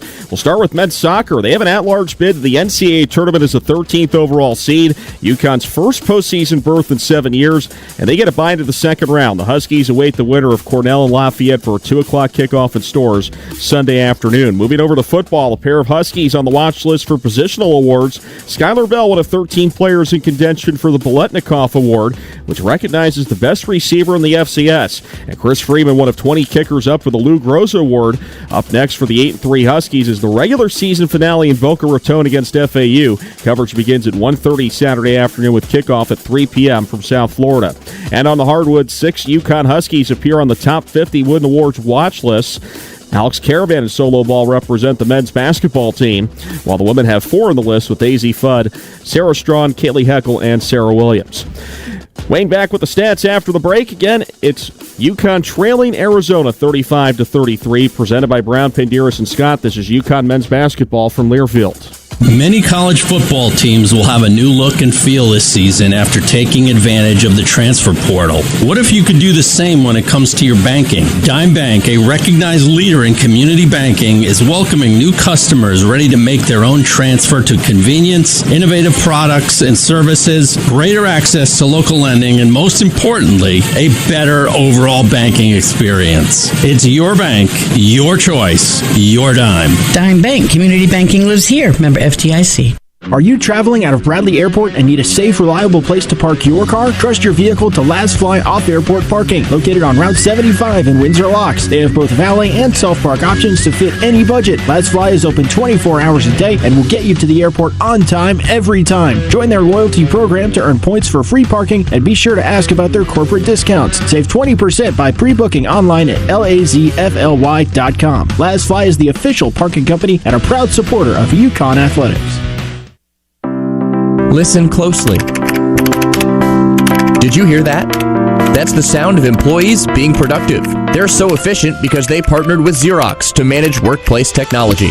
From advanced printers to automating your workflows to IT solutions, our local experts ensure your business runs smoothly. Visit us at Xerox.com/UConn. Xerox. We make work work. When you're on the move and looking for nonstop college sports action, get the Varsity Network app and take the game with you everywhere. Stream live play-by-play from schools across the country right from your phone, free. Catch hundreds of weekly podcasts, including shows from your favorite teams, all in one place. From football Saturdays to midweek hoops, it's your all-access pass to the college sports world. Whether it's game day or just your daily drive, the Varsity Network app has you covered. Download now and listen live for free on the Varsity Network app.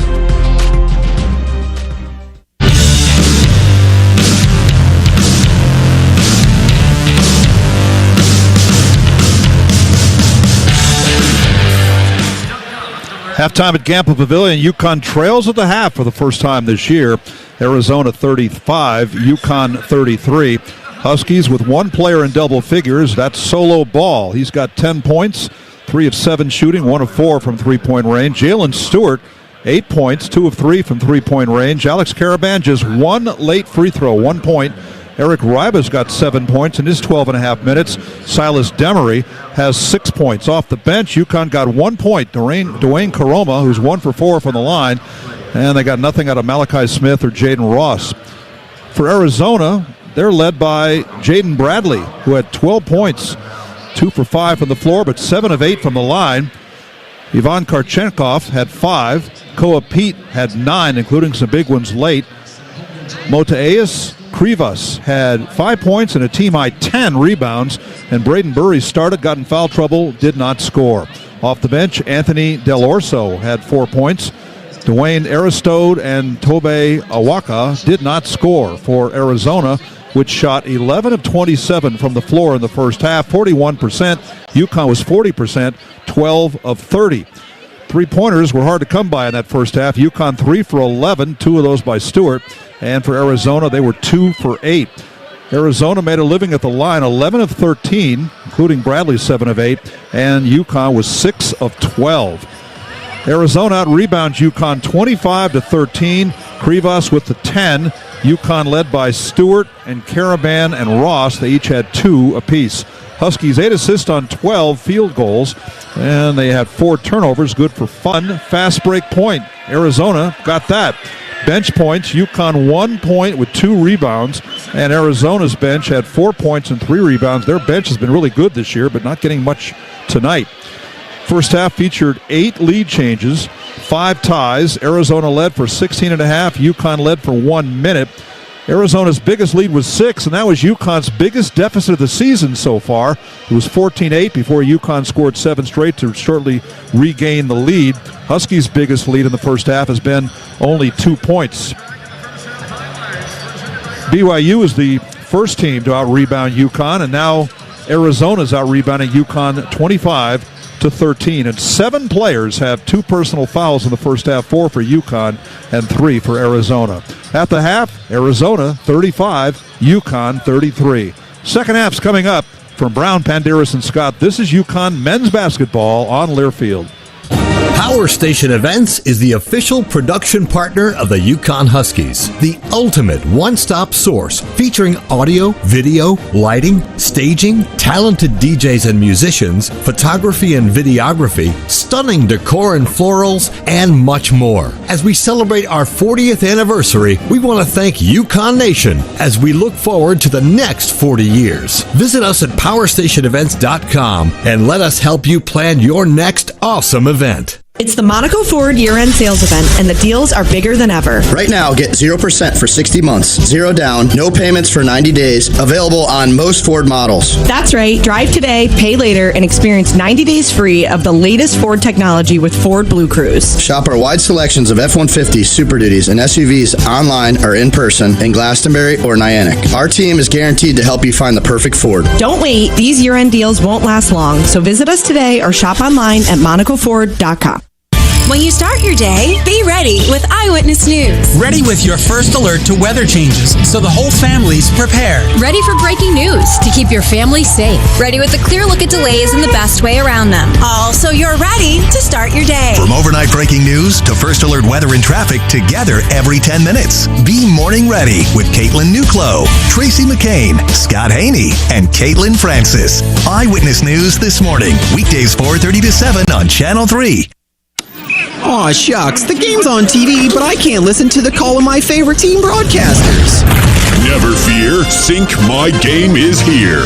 Sync My Game? Yes, Sync My Game. If you have a DVR and streaming device, head to syncmygame.com from Learfield. It's never been easier to hear the impassioned voices of your favorite radio crew synced with the TV. Wow, thank you, Mr. Just remember, syncmygame.com. This copyrighted broadcast is an exclusive presentation of Learfield under the broadcasting rights granted by the University of Connecticut. Reuse of this presentation is prohibited without the expressed written consent of the University of Connecticut and Learfield. Announcers are provided by Learfield and approved by the University of Connecticut.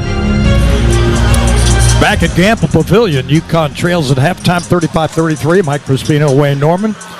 Statistically standing out among other things, the rebounding. 25-13 Arizona, plus 12 there. But UConn held them to 41% shooting. So consequently, UConn, despite shooting only 40% themselves, is still within 2 points. And had they not missed 6 free throws, might have the lead. I think it's really an important game for Eric Ryba, filling in for Tarris Reed Jr., who's on the bench in street clothes, ankle injury. Listed as day-to-day, but they needed to keep him on the floor. They needed production from him at both ends of the court. In that first half, he played 12 and a half minutes, was 3 of 7 from the floor, had 5 points, did pick up those 2 personal fouls, but I thought he had a good first half for the Huskies. He's got to avoid foul trouble in the second half because you've got to keep him on the floor.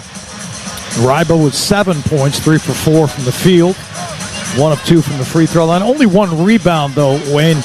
Krivas, his counterpart, the center for Arizona, had 10 boards. So he's got to keep him off the boards here in the second half. Ryba comes in 7'1", 260, and Krivas not far off of that, 7'2", 260. So that's a muscle tussle under the hoop. No question about it. UConn in the home white, Arizona the road blue. They will have the ball to start the second half. UConn with Stewart, Demery, Ryba, Caravan, Ball. All members of the 2 personal foul club. Arizona with it. Bradley, front court left. Guarded by Demery, having trouble. Kicks it on the right side. They go down low to Krivas. He's got Ryba on him. They want him to get a 3rd foul right away. They double him. They kick it back outside. Bradley drives it inside. He can't get a shot off. Now Karchenkov fires. No good. And Ribas, he fouled him. He ran over Ryba, and that's his 3rd. So Krivas, that was a mistake. 7-2, you're jumping over the back of the man who's got better position with 2 fouls. Not a good move. I agree with what you said a moment ago, too, that first possession, they go right at Ryba with that big man inside, and he held his ground. All right, Ball will bring it up left to right. Guarded by Bradley, starts to his right with a right-hand dribble, and he hands off to Caravan. Out front it comes to Demery. Demery guarded by Burries. Demery looking down low, starts to his left, kicks it to Ball for 3. High arcing jumper, no good. Rebounded by Krivas, and he's got 11 boards. Burries quickly to the front court, gets to Bradley. Now Krivas fires it left to Karchenko all the way to the basket over Ryba, and he's able to score the basket. Karchenkov now has 7 points, and Arizona leads by 4, 37-33. Demery, front court right. Being guarded there by Burries. Gives to Caravan, high post left. Caravan to Stewart on the left sideline. He's got Pete on him. Foul line extended. Out front to Ball. Ball starts right. And a handoff to Demery, who wheels left into the paint. Demery attacking the big man. The kick out to Stewart, who steps into a 3. Rims it in and out. And Krivas gets another rebound. 12 for him. First 2 shots for UConn. 3-pointers that missed. Here's Bradley, front court on the left sideline. To our left, tries to blow by Demery. pushes off, and a foul is called on Demery. Boy, oh boy. That's 3 fouls on Silas. I thought it was a good call. That to me was a 50-50 because he got in position and he got shoved by Bradley. But Arizona's very good at selling things, and that's part of the game. You got to sell it to the official, show them that you got hit before you committed anything. I think UConn needs some production out of Karaban in this half. They're only down 2 at halftime. He only had 1 point. All right, now it's Korchenkov out front as they work it to Awaka. Now they hand it to Burries into the paint, nowhere to go. Step back jumper by Burries is good. 15-footer, and the lead back to 6 for Arizona. Equals UConn's biggest deficit of the season. All right, Demery gives the ball. Ball front court right at the foul line extended. Fires it left to Demery. Demery goes by Burries. Pulls up, foul line extended right, kicks it over to Stewart. Stewart on the drive inside. Tough shot. Little floater, no good. Rebounded by Pete. So Arizona getting every board. And here they come. Burries, front court. Pulls up right, wants to go to Awaka down low. Can't get it to him. Now they wheel it around to the left to Bradley. Bradley now dumps it down low to Awaka. Awaka on Stewart. Bang, bang, shot short, foul Stewart. So Arizona coming out of the locker room, taking command right here as they have extended the lead to 39-33. Jalen Stewart picks up his second foul. Huskies 0 for 3 to start the half, and Arizona's 2 for 3. And a quick timeout's been called here. UConn called that.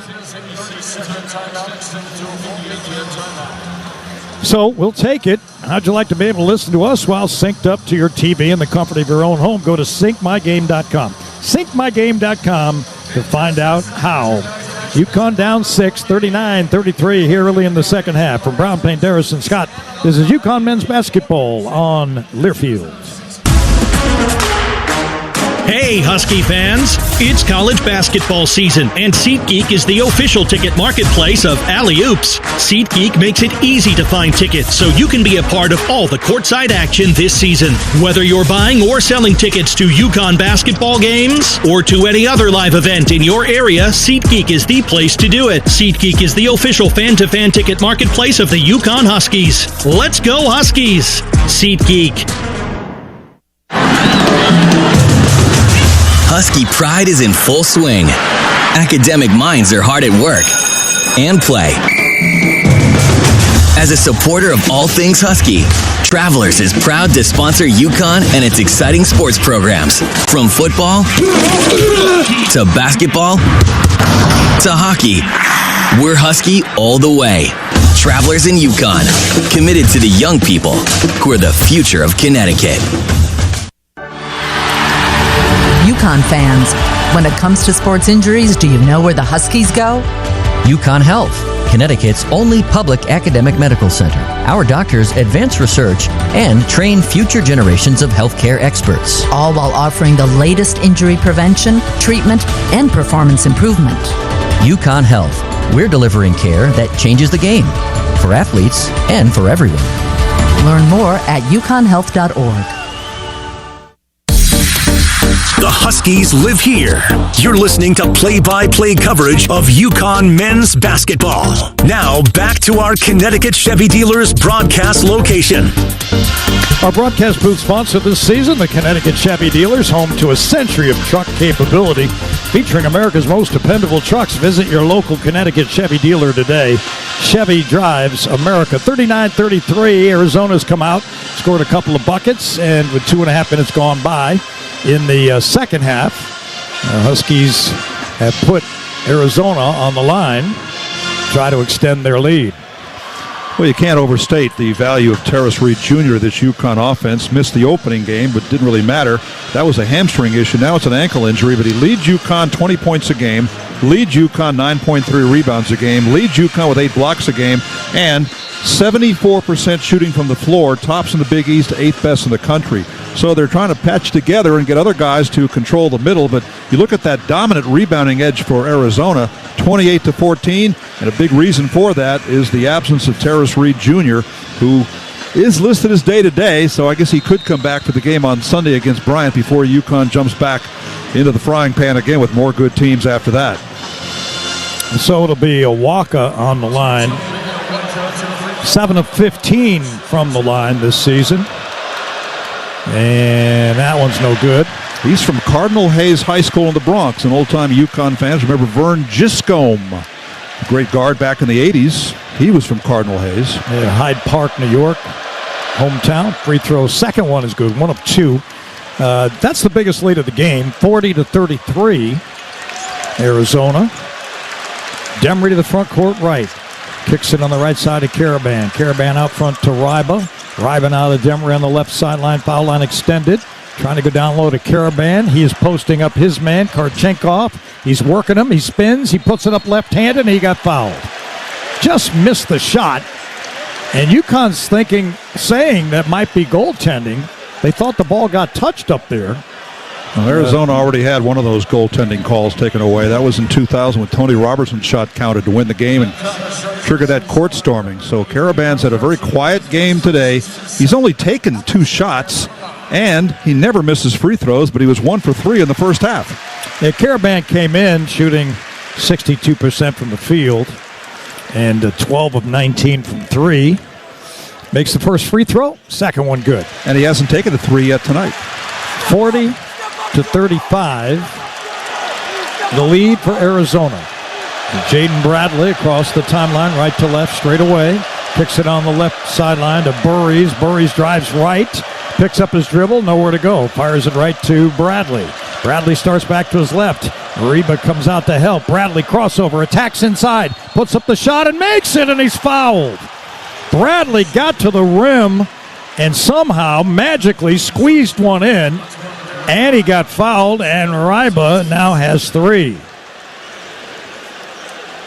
Well, he's a guy that UConn knew plenty about because they saw him back in November of 2022 in Portland when he played for Alabama.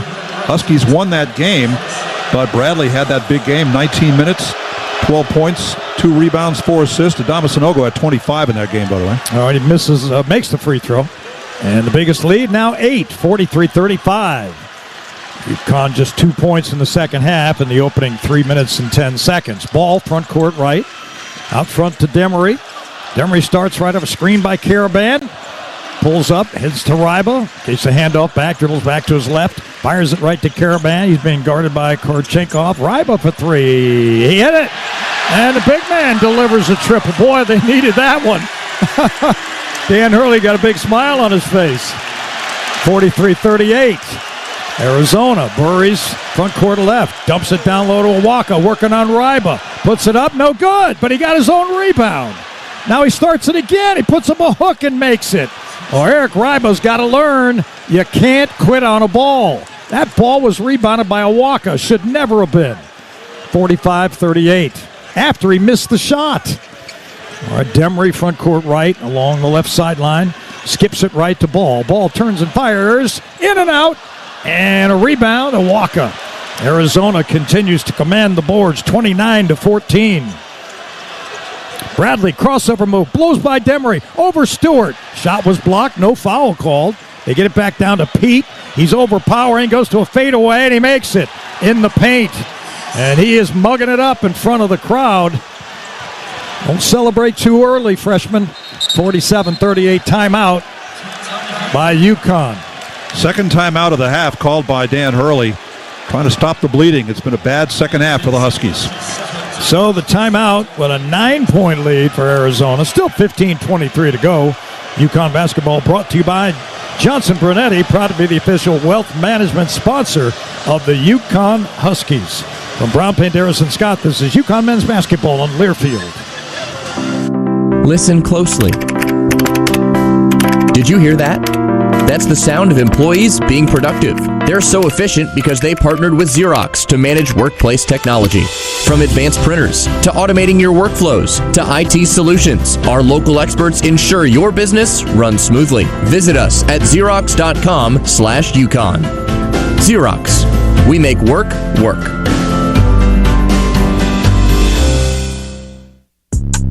From the Berkshires to the Long Island Sound, this is the UConn Sports Network from Learfield. Hey, Dad, how do airplanes fly? What's in this box? Is this tree good for climbing? How are babies made? What does this thing do?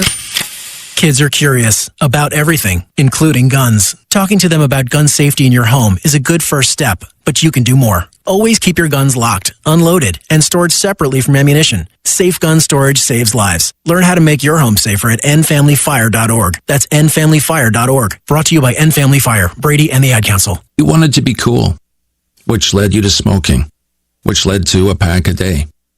Then you met that special someone, which led to starting a life with them, which led to wanting to live longer, which led to quitting. Then you heard you may be at risk for lung cancer, which led you to getting a low-dose CT scan. If you smoked, get scanned. Talk to your doctor and learn more at savedbythescan.org. Brought to you by the American Lung Association and the Ad Council.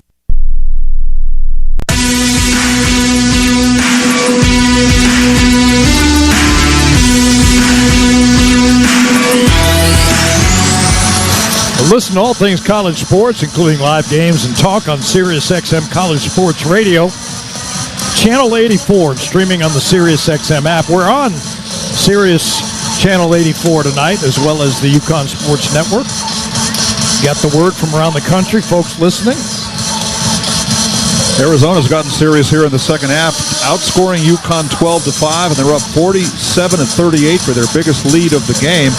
Huskies are 1 for 5 from the floor in the second half. The only field goal they have is the unlikely three-pointer by Eric Ryba. The 7'1" freshman missed an open look in the first half.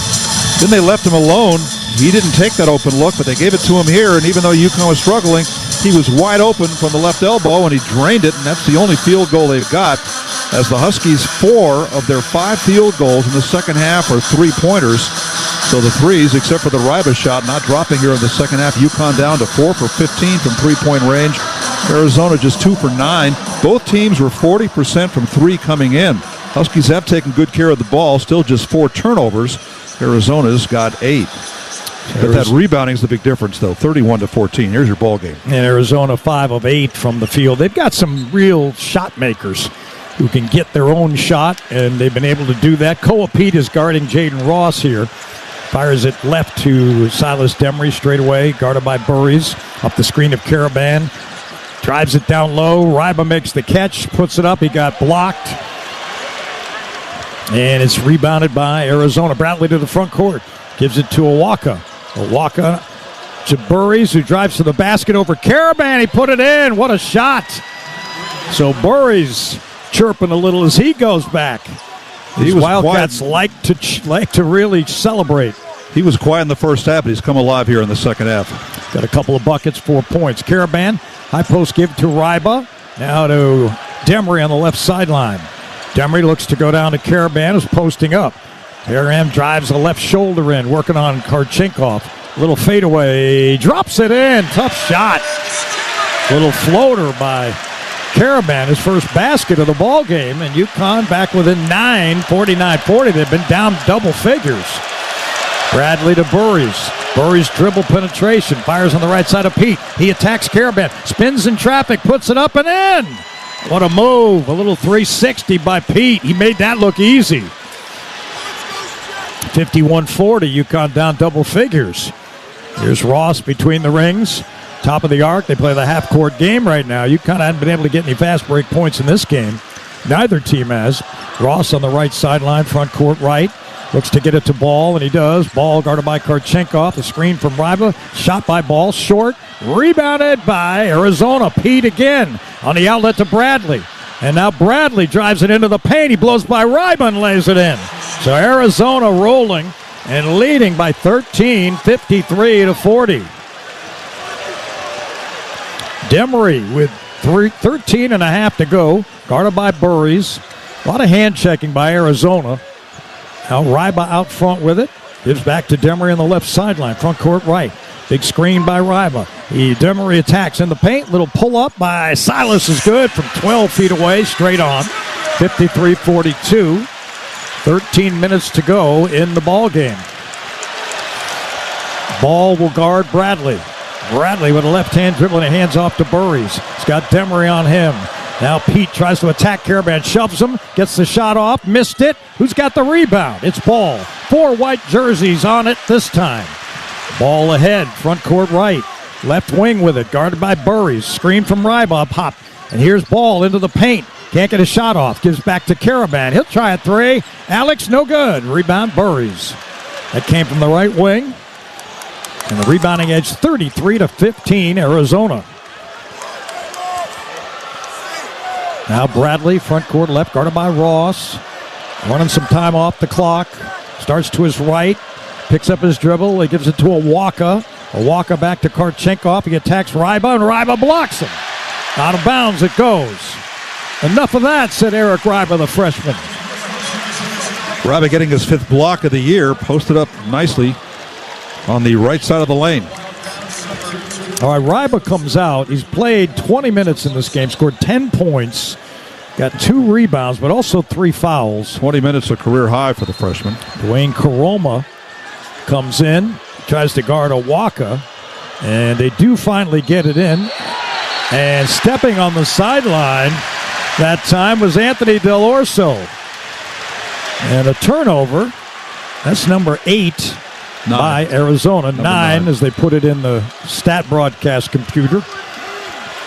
Demery across the timeline, front court right, on the right sideline, and hand off to Malachi Smith. Malachi to Ross. Ross out front, kicks it right to Demery. Demery guarded by Del Orso off the screen. Skips it to Malachi Smith, left wing, off the high screen of Karoma. Into the paint, skips it in the near corner. Ross for 3. Got it! Jaden Ross, big-time triple. UConn fighting back. Within 8, 53-45. And now the crowd on their feet. Malachi Smith, 4 assists for the 2nd game in a row. Bradley front court, left. Guarded by Malachi. Tries to drive by him. He gets by him. Then he pulls up and kicks back outside to Del Orso. Awaka now to Aristode. Fires in the far corner. Bradley for 3. Short. Rebound Caravan. Outlet Malachi Smith, front court right. On the left sideline, he runs it into Ross, and Ross tried to blow by his man, almost turned it over. Got it to Demery, and he's hitting the paint. And Pete fouled him. Boy, he roughed him up like a defensive back that time. And that gets us to the under 12-minute timeout. This 5-0 UConn run really electrified the crowd again. They were quiet for a while because the Huskies weren't doing much to start the half. UConn basketball sponsored by New Face Home Improvements, locally trusted for any roofing, siding, windows, doors, or bathroom upgrades. Your home is like our home. So UConn down 8 with 11:11 to go, 53-45 for Brown Paint Harrison Scott. This is UConn men's basketball on Learfield. When you start your day, be ready with Eyewitness News. Ready with your first alert to weather changes so the whole family's prepared. Ready for breaking news to keep your family safe. Ready with a clear look at delays and the best way around them. All so you're ready to start your day. From overnight breaking news to first alert weather and traffic, together every 10 minutes. Be morning ready with Caitlin Newclow, Tracy McCain, Scott Haney, and Caitlin Francis. Eyewitness News this morning, weekdays 4:30 to 7 on Channel 3. Many college football teams will have a new look and feel this season after taking advantage of the transfer portal. What if you could do the same when it comes to your banking? Dime Bank, a recognized leader in community banking, is welcoming new customers ready to make their own transfer to convenience, innovative products and services, greater access to local lending, and most importantly, a better overall banking experience. It's your bank, your choice, your dime. Dime Bank, community banking lives here. Member FDIC. For comprehensive coverage of college basketball, tune to Sirius XM College Sports Radio Channel 84 in the car and on the Sirius XM app. For the win! Got it! Let's go! Sirius XM is the home of your favorite team and conference, including live games, plus interviews and analysis. He's got it! So cheer along with the Sirius XM app and listen to your favorite team anywhere. Get a free trial at SiriusXM.com/College Sports Radio 2025. This is UConn men's basketball. Now back to our Connecticut Chevy dealers broadcast location. During the Jeep Black Friday sales event, great deals are your ticket to anywhere, so hurry into your Hartford, New Haven Jeep dealer. Today, drive out with an exhilarating deal. Well, I'm going back to my numbers here, looking for a time when UConn was out-rebounded by 19. That's the current deficit. All I found so far in 2023 was 15 at Creighton, but this is unusual. Of course, you got to give the asterisk because Tarris Reed Jr. not on the floor. that changes everything that UConn does defensively. It also means that Arizona at the defensive end can kind of hedge off the center because the guys on the floor, including Ryba, not that much of an offensive threat like Reed would have been. Although Ryba has scored 10 points in the ball game, including a 3-point field goal. I mean, I don't know how much more you can ask from a freshman, really. 20 minutes, 4 for 6.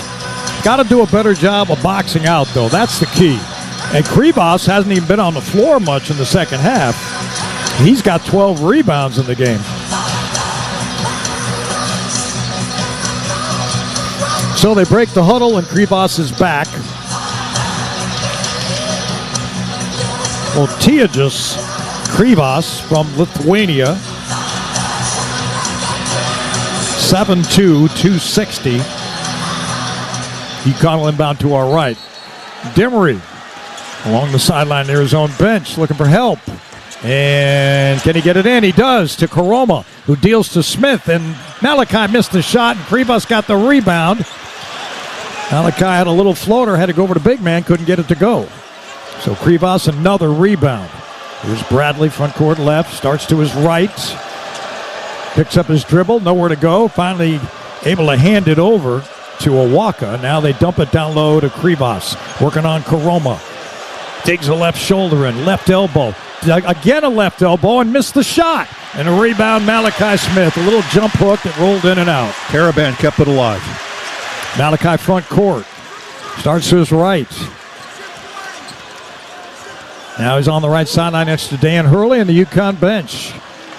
He's guarded there by Del Orso. Back to Demery. Demery starts to his left. Left-hand drive. Fadeaway. Baseline. Good! Oh, just like he did against BYU from 8 feet away. Smooth delivery from Demery. 7-0 UConn run. Demery's got 4 of those. 53-47. Bradley gives up his dribble. He gives it to Awaka, top of the arc. Fires on the left wing to Del Orso. Down low to Kribas. Digs a left shoulder and elbows Karoma. Foul is called. I'll tell you what, Dwayne Karoma's got a major assignment right there. He's 6'8", 212, and he's dealing with a man 7'2", 260. That is a tough assignment. Demery comes out. Ball comes in. Karoma's second foul. Aristode comes out. Awaka comes out. Pete comes back in. Pete's got 13. Bradley's got 17, so 30 between them. Del Orso, guarded by Ross. Little fadeaway. Good on the baseline. Big time 10-footer. Arizona's been making shots here in the second half. They're 8 of 15. While UConn's 5 of 13. 9 of 16, pardon me. So the lead back to 8. Malachi Smith gives to Karoma. Gets it back on the left sideline. Guarded by Bradley. Get it to Ball. Gives him the paint. Little floater. Good by Solo from 10 feet away on the left side of the lane. UConn within 6. Little pressure. 9.5 to go in the game. They get it into Bradley. He walks it right to left across the timeline. Right-hand dribble. Pushes Smith off with his left hand. Starts to go by him. And he bumps him down, and that's got to be an offensive foul. Yes, it is. Arizona does a lot of that. They like to forearm shiver you to get you off your dribble. And that time they get called for it. So Bradley picks up the foul, the offensive foul. It's his second foul, and for Arizona, that's 10 turnovers. They average 14 a game.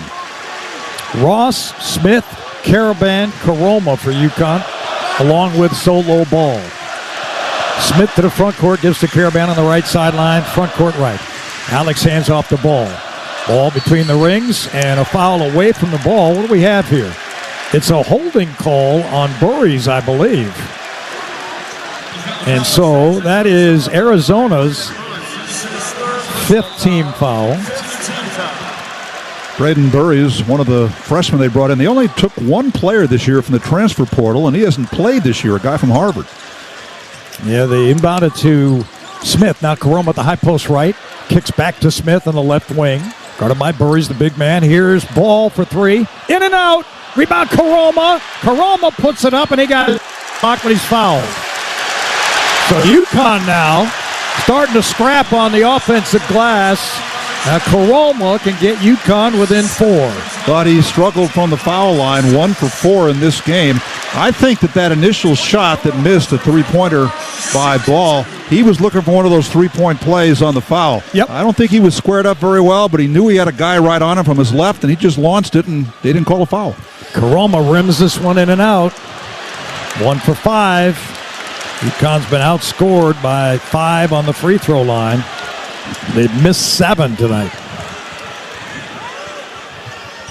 Carolma's second one good. 55-50. Just under 9 minutes to go. Braden Burries across the timeline, guarded by Malachi Smith. Burries shoves him off with the left hand. Between the rings on a bounce, and Malachi deflects it out of bounds. UConn can't come up with it, but they take some more time off the clock. There'll be 20 seconds to shoot. They want Malachi to be the premier defender, the Hassan Diarra of last year. And that time he made a play. So the Burries to inbound the ball. In front of his own bench to our left, front court left. And he gets it into Kribos and takes a handoff back. Burries is all alone, top of the arc. Gets it to Del Orso, into the paint. Puts a shot up, wild shot, and a foul is called. Who's it on? It's on number 4, Carolma. UConn's just letting Arizona get into the paint a little too much. You've got to stop that penetration out higher. If you let them get in there, that lets Kribos get to the offensive glass, and then you're in real trouble. So it's going to be Korchenkov on the line. Ivan on the night has 7 points. Carolma didn't play in the game Saturday against BYU, getting some high-quality minutes in this game. That's his 3rd foul. Yeah, you knew he would without Tarris Reed, unable to play because of an ankle issue.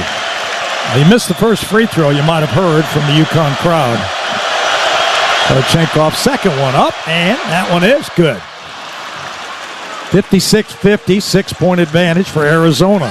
UConn's been behind most of the night. They've had a couple of leads. The biggest one, 3 points. This is Malachi Smith. Between the rings, guarded by Burries. Starts to his left, gives to Carolma at the high post, gets it back. Now he holds it along the left sideline, out front to Carolma. Carolma now to Ball, sets him a screen. Ball, pull up, 20-footer, straight away. Got it! It's a 2-ball, 4-point lead, Arizona. Ball with 14. Del Orso picks up his dribble, goes to Burries. They go down low to Pete. He wants to work on Carolma, drives a right shoulder and has to kick it back outside to Burries. Burries puts it on the floor. He attacks Karaban, and Karaban blocked him. Carolma came up with it. Malachi Smith under 1 out. To Karaban. Now Ball back to Alex. Alex into the paint, and a ball taken away by Arizona, but back in the hands of Malachi Smith for 2. No good. Rebound Kribos. Oh, he had a good look at it. Couldn't get it to go. 56-52, Arizona. 7.5 to go. And Del Orso saves it right at the timeline after Carolma knocked it loose. Korchenkov gives to Pete. He attacks Karaban. He goes up with a shot left-handed, and a foul is called on the outside before he shot it, and that stops play. Yeah, Karaban's left arm wrapped around his waist. 3rd foul. 56-52, the under 8-minute timeout.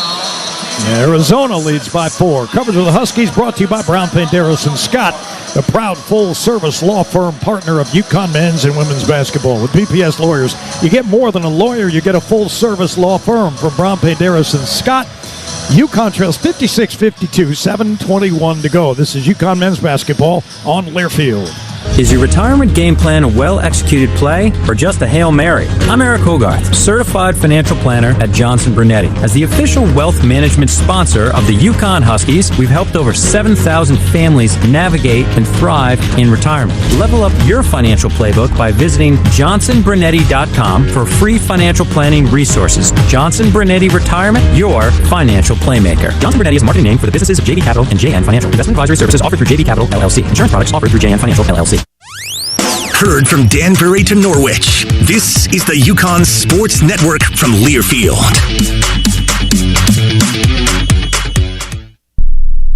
When your car is making a strange noise, no matter what it is, you can't just pretend it's not happening. That's an interesting sound. It's like your mental health. If you're struggling and feeling overwhelmed, it's important to do something about it. It can be as simple as talking to someone or just taking a deep, calming breath to ground yourself. Because once you start to address the problem, you can go so much further. The Huntsman Mental Health Institute and the Ad Council have resources available for you at loveyourmindtoday.org. There's danger out there. It lurks on highways and quiet neighborhood streets. It's more likely to kill you than a shark, and more terrifying than the biggest snake. Distracted driving claims lives every day. Every notification, swipe, social post, video, or selfie while driving risks your life. So while you might think public speaking or the zombie apocalypse is scary, what's really terrifying and even deadly is distracted driving. Eyes forward. Don't drive distracted. Brought to you by NHTSA and the Ad Council.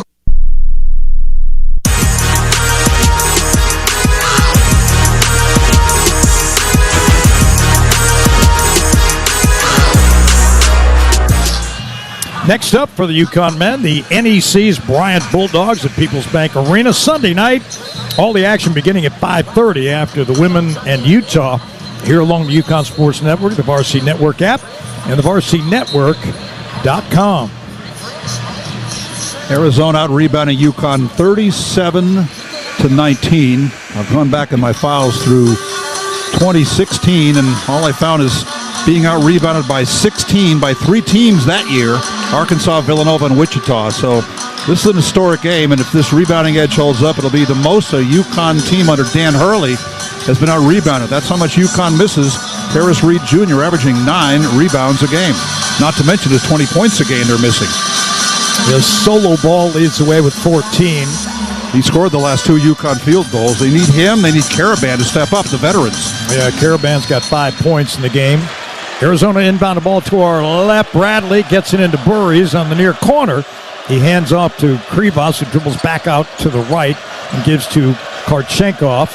Now he fires it back out front to Bradley. Bradley, guarded by Ross, blows by on a screen, pull up mid-range. Good. Bradley, tough shot from 15 away. He leads the way for his team in scoring with 19 now, and the lead back to 6. 58-52. Ball back out front to Caravan. Caravan on a handoff to Demery. Demery on the right wing, backs away from Burries on defense. Now he drives him by, and he attacks Krivas, kicks it back to Ryba for 3.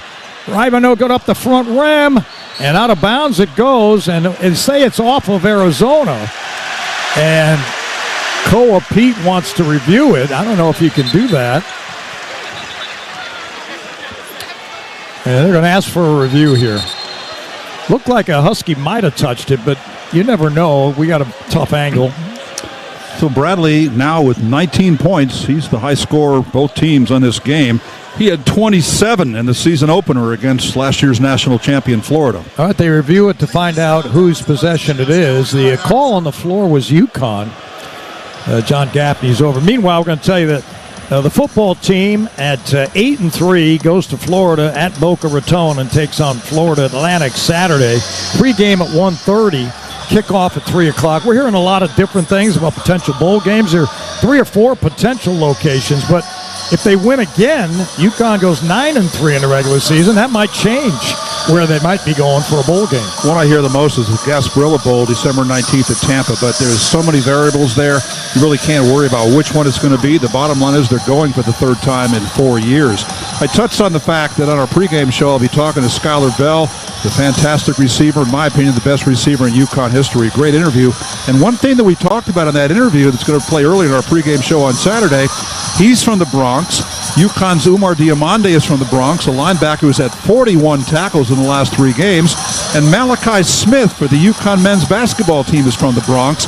And when Skylar Bell got wind that UConn and Hurley were recruiting Malachi Smith, Dan Hurley turned Skylar Bell into a recruiting tool. And the Bronx guy, Skylar Bell, got the Bronx guy, Malachi Smith, the transfer from Dayton to UConn. Great story. John Gaffney and Ron Groover looking it over, and they're taking a long time to figure out what happened. I guess they're trying to find out if a UConn player touched the ball. before it went out of bounds. It gives the coaches a free timeout. That's the beauty of the review. Ron Gruber did last year's national championship game. Florida beat Houston. And he did the 2023 national championship game when UConn beat San Diego State. He's had a lot of high-profile assignments, including 4 Final Fours in the last 6 years. All right. They win the challenge. So Arizona will inbound the ball with 6:39 to go. Leading by 6, 58-52.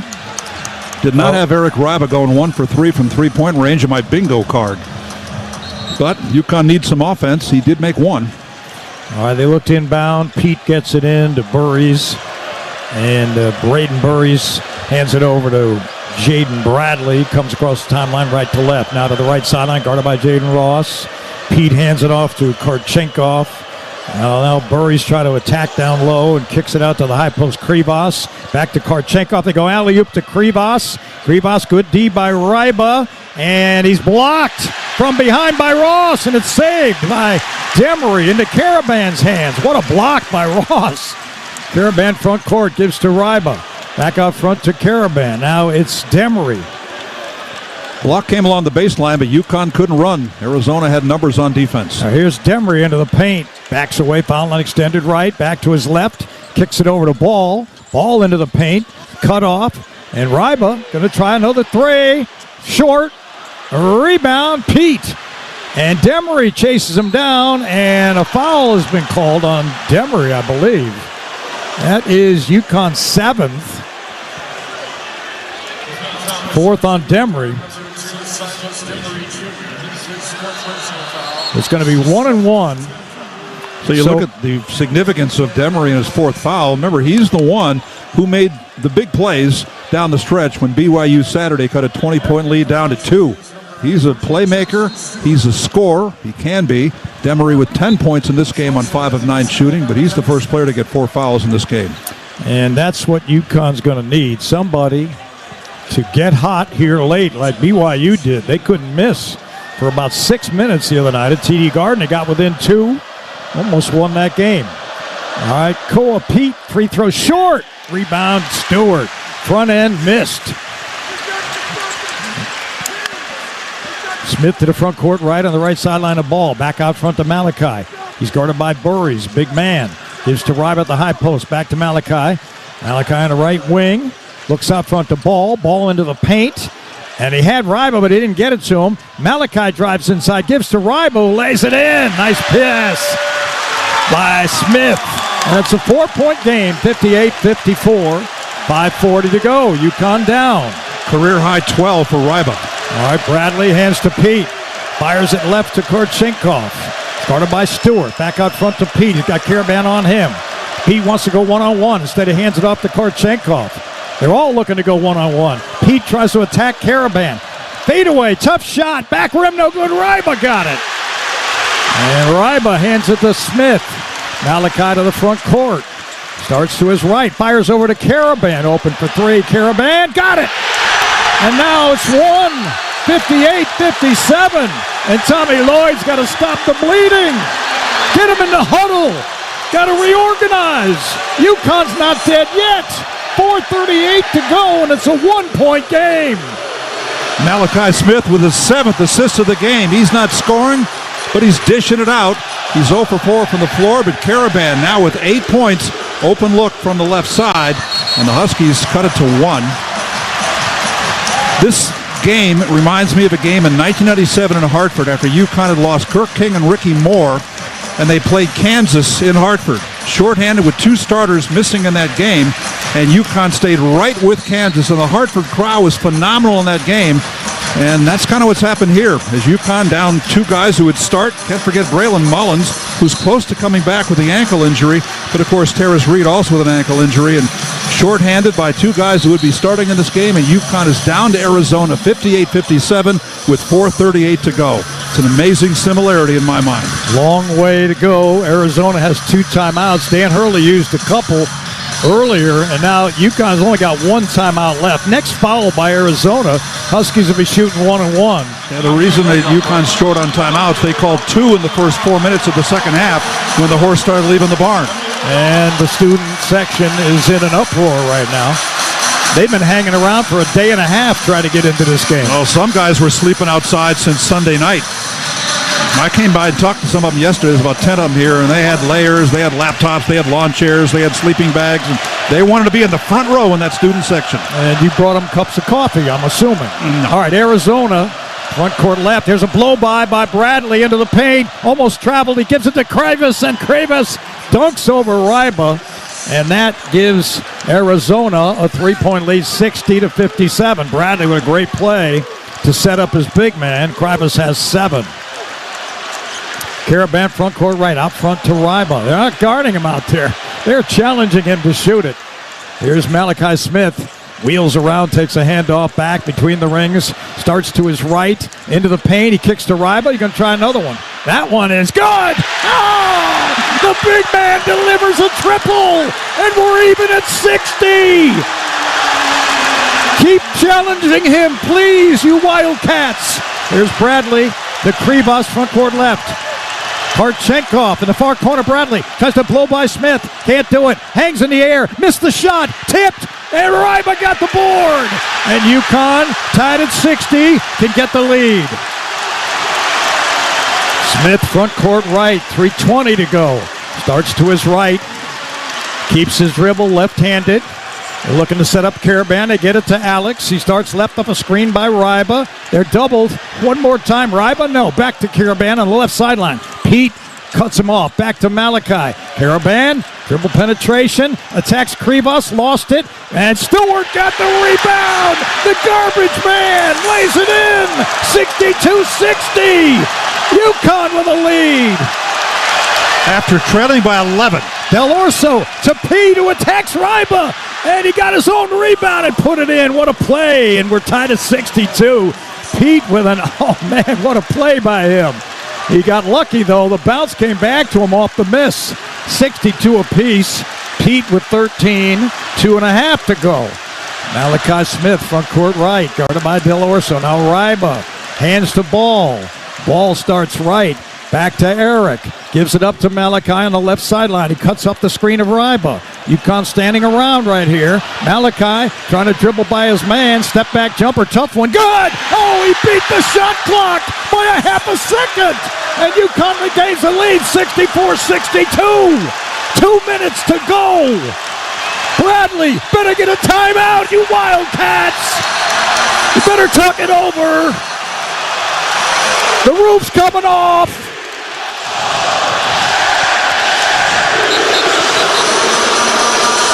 Malachi Smith gets his first bucket of the game. He was 0 for 4 before that. Had 8 assists, including an assist on the second Eric Ryba three-pointer, but comes up with a huge hoop to put UConn back on top. On the go, want to stay connected to live college sports anywhere in the country? Download the free Varsity Network app. Available on Apple and Android with new features this season. Easier than ever to listen live and keep up with your favorite teams. Don't miss a moment. Get the free Varsity Network app now. We'll pause 10 seconds for station ID. Then these messages presented by Brown Panderas and Scott. This is UConn men's basketball on Learfield.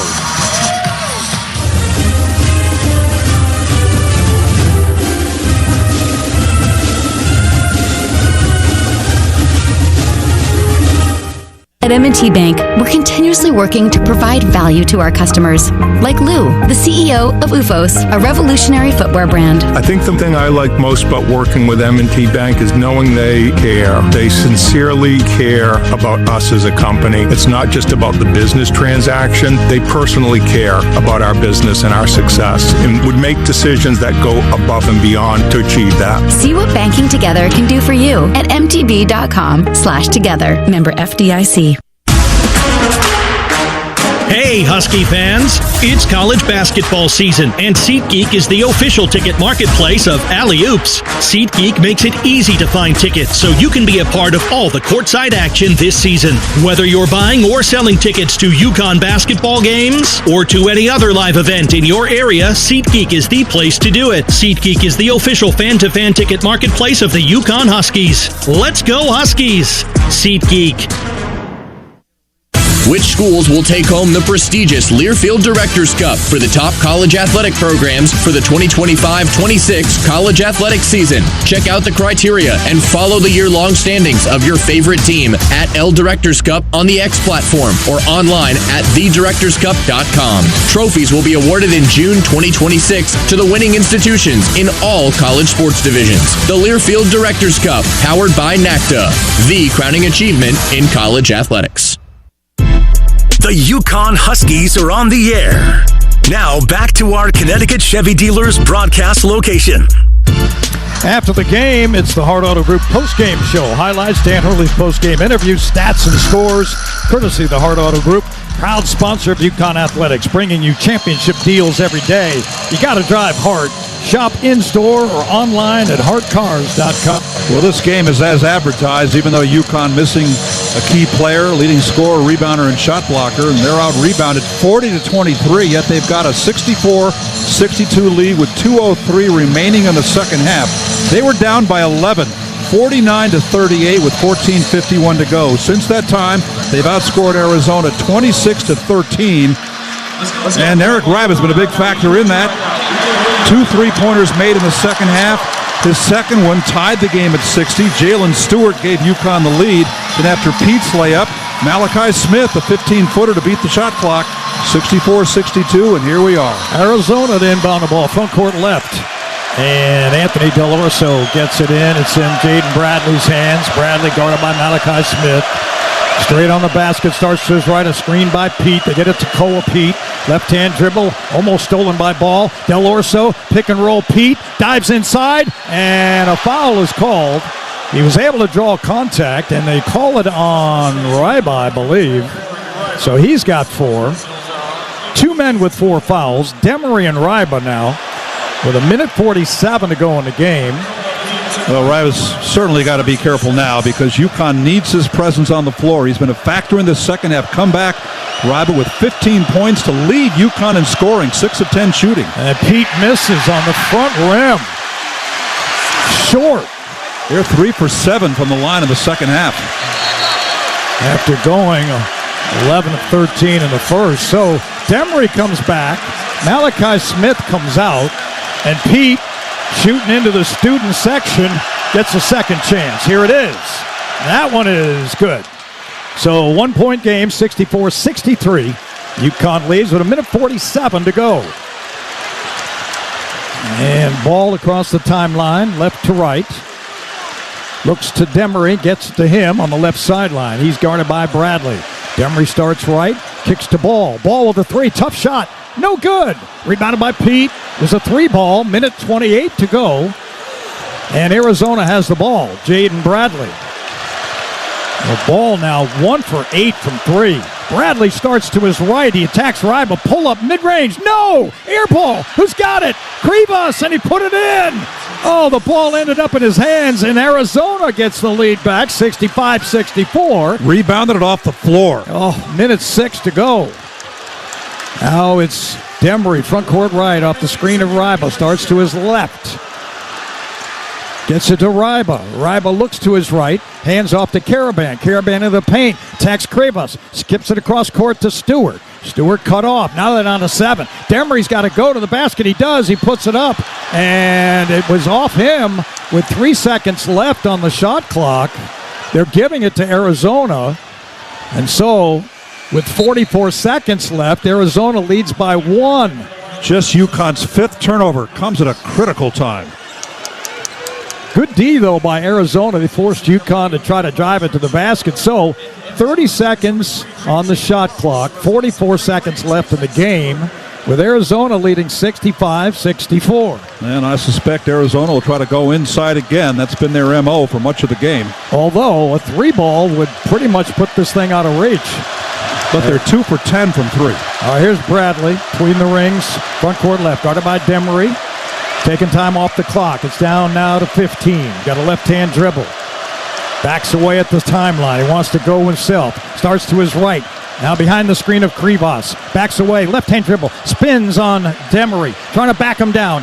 Fade away. Can't get it off. Ryba can't block it. He laid it in. Bradley with a great move. And Arizona has the lead by 3, 67-64. And Demery calls a timeout. And UConn will talk it over. That's their last time. No, they have a 30, pardon me. So into that last timeout, UConn led by 2, and since that time, Arizona has scored 5 straight points.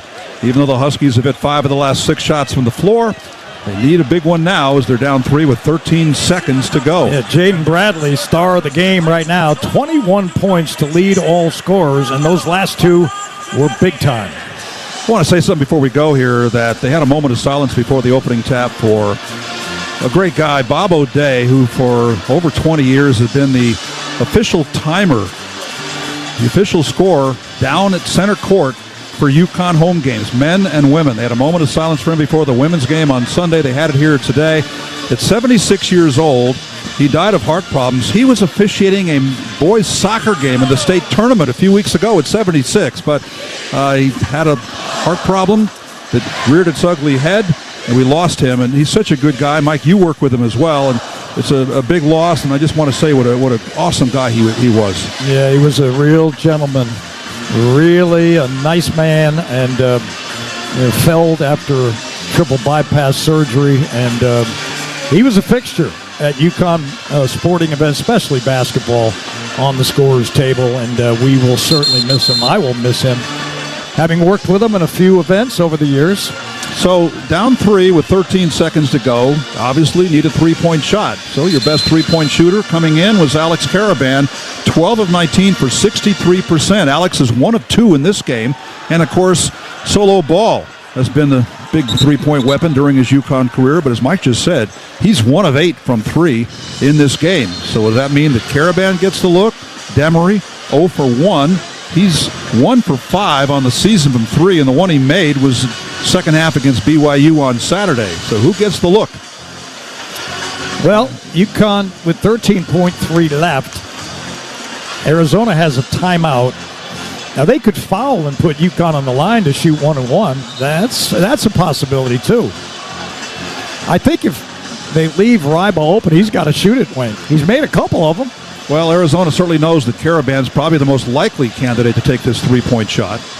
Russell inbound in front of the UConn bench, guarded by Koa Pete as they get it into Demery between the rings at the Husky logo. He starts to his right, cut off there by Bradley, goes to the basket, gives to Ryba. Oh! He missed the shot from point blank, but got fouled. Oh, man, Arizona fouled him, but he couldn't get the ball to go over the rim with 8 seconds left. Well, really, from Arizona's point of view, not a bad idea.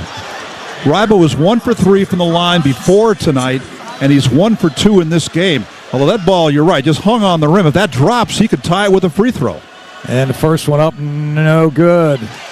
So UConn has hurt themselves on the line, 9 of 16 tonight. So are we now in the situation where you intentionally miss, look for the offensive rebound, and a kick out for a 3? That's certainly an option. Or you got to go for an immediate steal off an inbounds. If you make the free throw. Yeah, UConn made 5 of their last field goal at 6 of their field goal attempts, but missed that one. Ryba misses again, and the rebound taken down by Owaka, and Arizona will get a 1-and-1 with 6.7 left. So Eric Ryba, feast or famine, made a couple threes tonight, but 1 for 4 from the line. That hurts. And this crowd's going to go home unless something miraculous happens. Ryba, an unhappy result. Ryba was UConn's leading rebounder with 4, as they've now been out-rebounded by 20, 43-23 after that defensive rebound on the missed free throw. Got to be killing Tarris Reed, who's been sitting on the bench watching this the whole night, knowing what his absence has meant to this team. Well, this so much reminds me of that 97 game against Kansas where UConn missing 2 starters came so close, and that appears to be the case tonight. Owaka makes the free throw. So 4-point lead, 6.7 left. That pretty much wraps it up. 2-possession game. Korchenkov. So Arizona comes in. They take advantage of the Huskies' big man being unable to play. And UConn's had a hell of a run in Gamble Pavilion. 2 free throws by Awaka. And it's 69-64 with 6.7 left. 7-0 Arizona run down the stretch. And here's Demery to the front court. Pull up for 3 by Demery. Got it. 1.4 left, 69-67. And now Arizona try to inbound the ball. Let's see if they can get it in. Pete looking, and a foul on Ryba as Awaka dropped the ball on the sideline right in front of the UConn bench. So a half a second goes off. It's 0.8 of a second left. Ryba is fouled out. He ends up with 15 points. Career high. 2 for 5 from 3, but 1 for 4 from the foul line. Career high in a 5-game UConn career so far.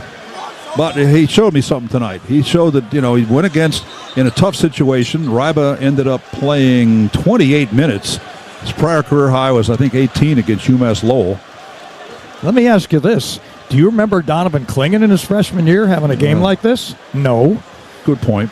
Right? Samson Johnson with Clingan as the center. Do you remember him having a game like this?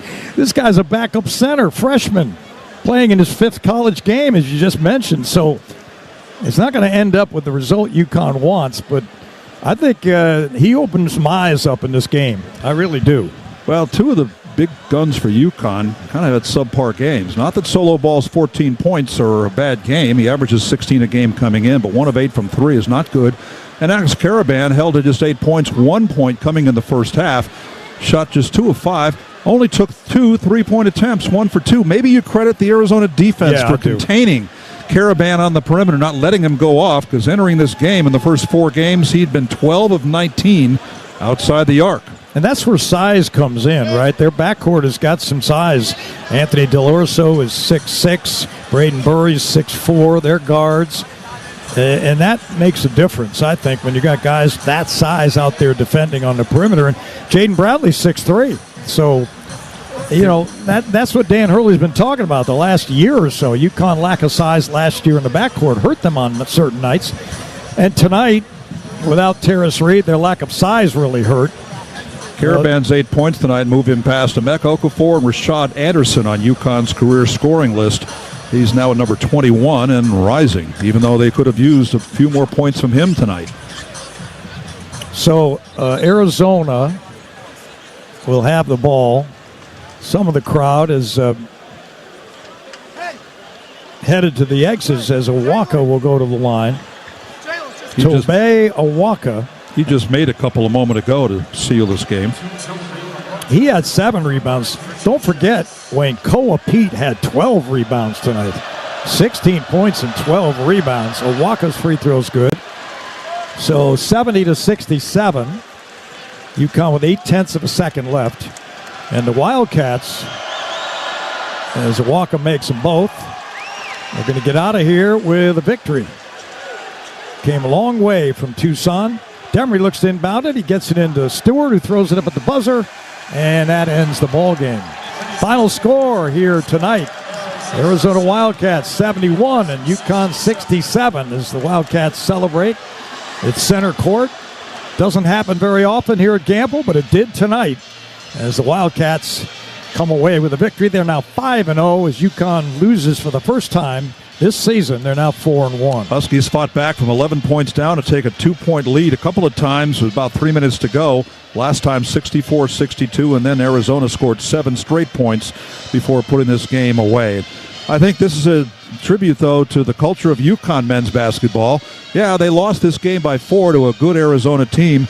Minus 2 starters. It's not just the lack of Tarris Reed, ankle injury, not able to play tonight, but they're still waiting to get Braylon Mullins, the McDonald's All-America guard, who very likely would start when he comes back.